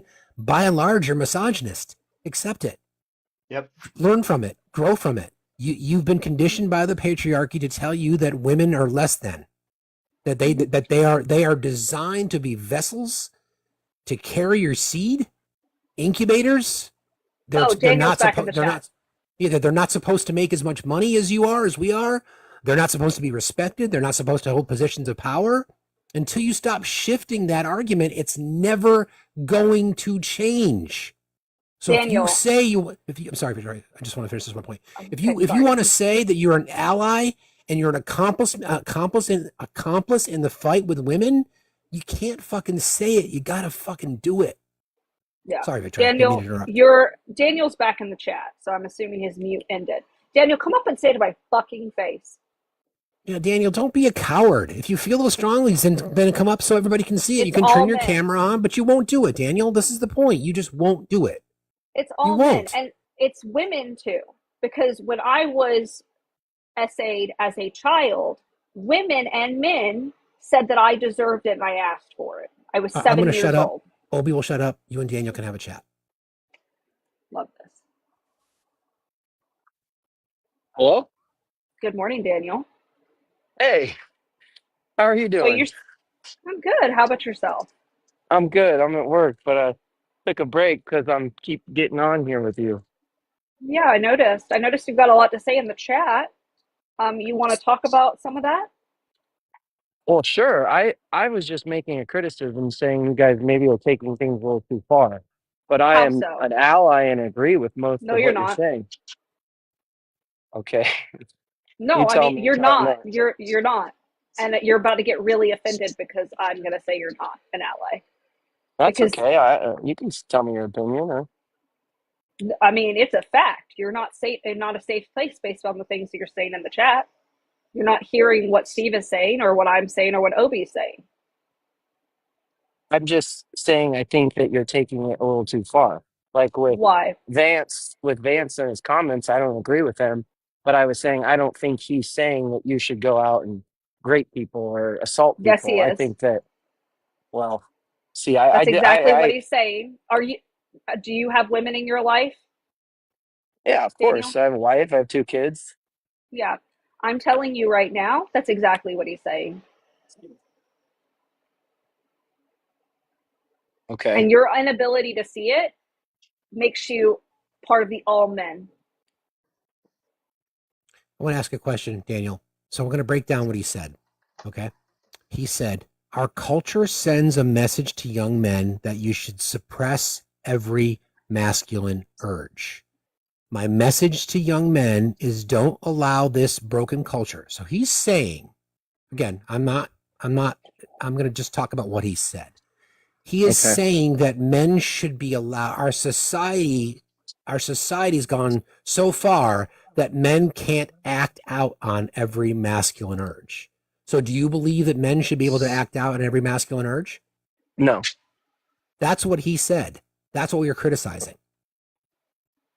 And I agree. I understand what you're criticizing because I think that what he's saying is wrong, but I don't think he's saying what you're saying he's saying. You know what I mean? Well, No, what he's else would he saying be that. saying? Sorry, Victoria. What else would he be saying, Daniel? Well, he's the Christian purity culture and the far right is bad, but You see what I'm saying? I don't agree with what he's saying. I just don't think I think you're taking it a little too far. Our culture sends a message to young men that you should suppress every masculine urge. My message to young men is don't allow this broken culture to send you a message that you're a bad person because you're a man, because you like to tell a joke, because you like to have a beer with your friends. So is it okay to tell jokes that are derogatory towards women? No. Okay. He's saying it is. Is it Is it okay okay? Is it to? okay to participate in locker room talk? No. He's saying it is. Is it okay to act on your masculine urges? Is that okay?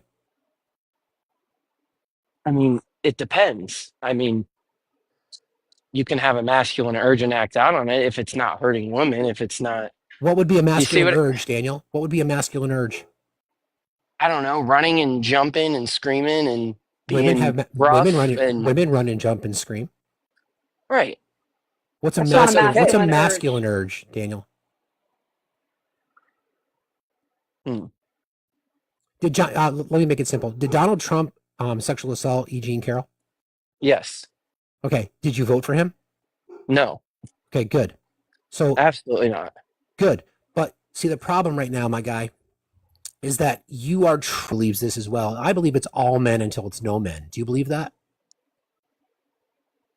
I mean, the problem I have with that is saying that all men are guilty until proven innocent. Yes. No, that's not what we're It's saying. not what that Hold on means. just one second. Okay. Let Okay. me give Explain. let me give you an example that's really easy to understand.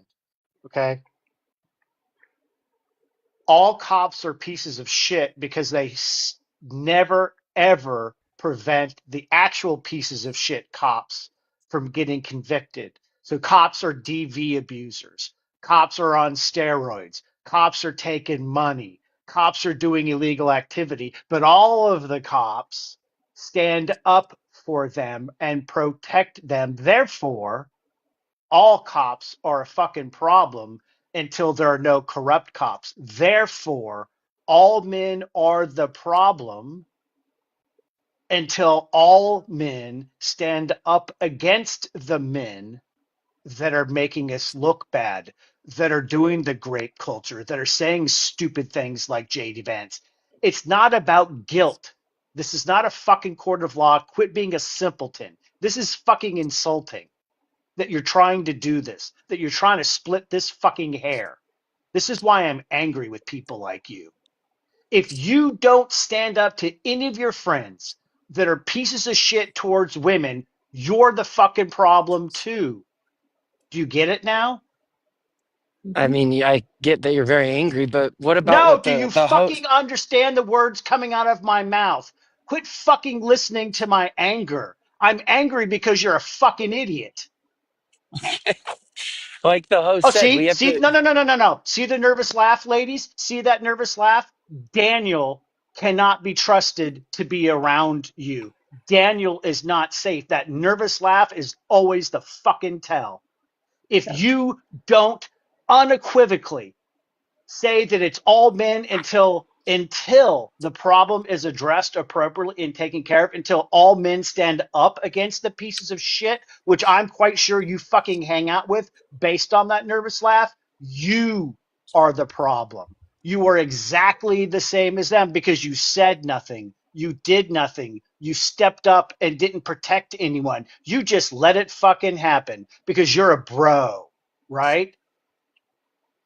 No, Where do you live and how old are you? I'm really fucking curious. You don't have to tell me the town. Just tell me the state and tell me how old you are. I'm Let's curious.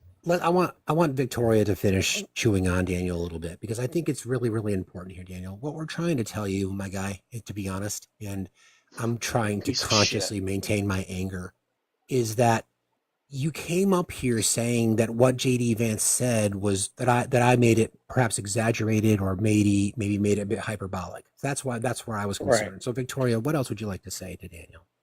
I mean, Daniel, you've now defended the not all men because your ego is still in the game. You think that it's an attack on you, which means that you're guilty. Only people who are guilty of assault or crossing the line, which let's be very clear here. Steve, do you think that there's times in your life that you've crossed the line? Absolutely. And that's a Obi, do you think there are times in your life that you've crossed the line? 100%. But you're not offended when I say it's all men until it's no men. No, because Yeah. I know I've been a part of the problem. Correct. Yeah. Steve, I'm not safe with you. How does that make you feel? I don't blame you. You shouldn't be safe with me until I can prove it to you. Obi, I'm not safe with you. How does that make you feel? I'm okay with that. It's your decision, Daniel. not mine. Daniel, I'm not safe with you. How does that make you feel? I mean, will you want me to say that's okay? Because I'm not going to say it's okay. I mean, I don't Why think is you it Proving your not should be point. okay? telling because you don't know You're me. not You a don't safe know if you're person. safe with I don't get you. it doesn't matter. I don't have to know you, Daniel. I don't have to know you. But your comments here, and I'm sure that I could just roll this off because I did this with another person the other day. We were just chit-chatting about anti-racist type stuff, and then we moved into the thing, and I was like, I'm not surprised by your answers, Daniel.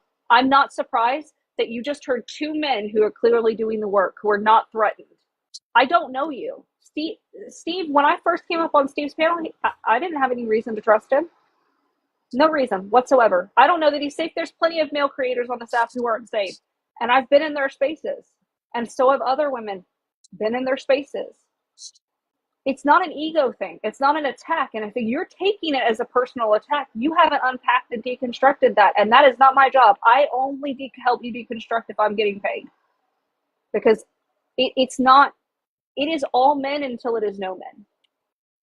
And the idea that you have a wife and children and you're having that statement, you need to unpack that, because it is what you're saying is supporting and uplifting a great society. You're uplifting those things. You're validating those men.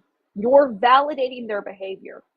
And how I know that you're not going to stop that shit in a locker room or stop that shit with your friends in public is how you're talking about it with me. I know that you're not going to stop it. So if you want to prove to me and any other woman, specifically your wife, because she deserves better than that, she deserves rights and bodily autonomy, start pushing back. Stop listening to respond and listen to hear what I am saying. Okay. I just think it's very logical, and I don't agree with you, but Oh my fucking I don't, I Well, guess we're not going to get anywhere because let's do this. Let's hold on a second. I want to close this out for a second. Let's start again. So what did you have for breakfast today? breakfast burrito. Nobody fucking cares. What a piece of fucking shit. God. Yeah, I want to look into his past. Yeah. I guarantee you there's some fucking nasty shit there. Well, I mean, it's like that one guy that Steve, that we had a couple weeks ago that I kind of took to town, and he sent you that long ass message afterwards. No message to me. No message to me about what I said. Nothing. But he reached out to you. Yep. To try to recruit me back to his side. These motherfuckers. Yeah, Daniel is now the poster child for it's all men. Yep. Uh-huh. See, Exactly. and I think what's interesting about that conversation in particular is that he believes that he's on the correct side. Like there could be, like he genuinely in his head believes and is unwilling to, because like you nailed it, Victoria, and you too, Obi, that he held on to the emotional side, right? I'm not part of that. I would never do those things. So therefore I'm not lumped into the it's all men until it's no men. But yes, you are. Sadly, 1000%. you are. And he's not deconstructed. And that's how I know he hasn't deconstructed. He hasn't done any deconstruction with religion. He hasn't done any deconstructing with racism. He hasn't done any deconstruction. He is supportive to a face value. That's it. That nervous laugh though, Victoria, how creepy is that, right? When he laughed like that, I immediately covered my drink. My brain was like, cover your drink. Yeah. Yeah. And I know he's listening right now, and he's probably really offended, and he's going to be in his fifis and his tum tum are going to be really upset today. But I really do hope that you can do better, because we deserve better. Your wife deserves better. Your children deserve better than putting that off. And I mean, all the women in the chat were like, fair, fair, fair, fair, fair. backfire immediately. Yep. Again, as a reminder, the Vice President of the United States is Who is a excusing piece of shit. that behavior. And you He's can a make piece the own of shit. interpretation. If you're, especially if you're on the left, if you're on the left and you voted against Trump or you voted for Kamala Harris and you're still trying to find a way to say that JD Vance is not perpetuating the grape culture, then guess what? You're part of the fucking problem too. Yes. Do Yeah. better. He's that's the kind of mentality of telling, like, I align that with the families that told me after I was sexually assaulted as a 7-year-old, who looked me in the face as a 7-year-old child and said, well, she was asking for it because of the way she hangs out with boys. Just as a reminder, since somebody just asked, this is what JD Vance said. Our culture sends a message to young men that you should suppress every masculine urge. My message to young men is don't allow this broken culture to send you a message that you're a bad person because you're a man, because you like to tell a joke, because you like to have a beer with your friends. We That's caught what the another Vice one in the President chat. said. Of course we did. DJ XX is down there with every red flag. Yeah, we don't expect grapists, big. Yeah, exactly. You can leave, BJ. I'm not even going to waste my time with you. I do need to wrap. So as is always the case, those of you that are on the panel get last words. Obi?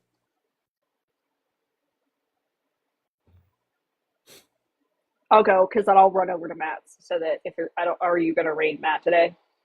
Probably. Yeah. Yeah. Go ahead. I was just going to say, there are just too many motherfuckers. Let her go first, okay, then she'll go to Matt's, and then we'll raid her over there. So go ahead, Victoria. Okay. All right. So today is a great day to get involved. Everybody, all the ladies in the chat, do a quick little shake so we can shake away that grossness, because that was a lot. We don't want to catch that. We don't want to catch that grape culture. Shake that off today. If you are feeling like getting involved and, wanting to pick one thing that you can do. Activism is a muscle. Steve says that all the time, and I am commandeering it. If you would like training, my page is live now on my website. So go to my website. There is a how to get involved option there. I've got 3 links so that you have options to go and get involved, get trained, all those things. And as always, stay hydrated, vote blue. I love you, Silverfat. We love you. Have a moist afternoon, Victoria. We appreciate you very much. Bye, Obi. I hope you have a lovely day too. Bye, Victoria. Thank you, friend. Obi, last words, buddy. There are too many motherfuckers to punch in the face. I don't have enough time. We love you, TikTok. We love the TikTok shop. We totally love the TikTok shop. Peace and love. Peace, buddy. I love you, man. Love you, man. Day. See you in a few days. You got it. So listen, friends, I think what we just witnessed is an example of the things that we're fighting against, right? This is the kind of stuff that for people who want to claim this, I'm not like the rest. I voted against Trump. I voted against this. But if you're trying to find excuses to justify what JD Vance said, you are part of the problem. In fact, you might be worse, because you're the kind that tries to slip in under the guise of this when you fill out your dating profile application on Tinder or Hinge or whatever the fuck it is, and you put down your political affiliation. That's still a red flag when you support this kind of bullshit. Thank you, mods. Love you guys. Are we rating Matt? I'm assuming he's live. He probably is. Yeah, let's go rate our friend USMC Angry Vet, US McAngry. We appreciate you guys very, very much. I love you all, and we'll see you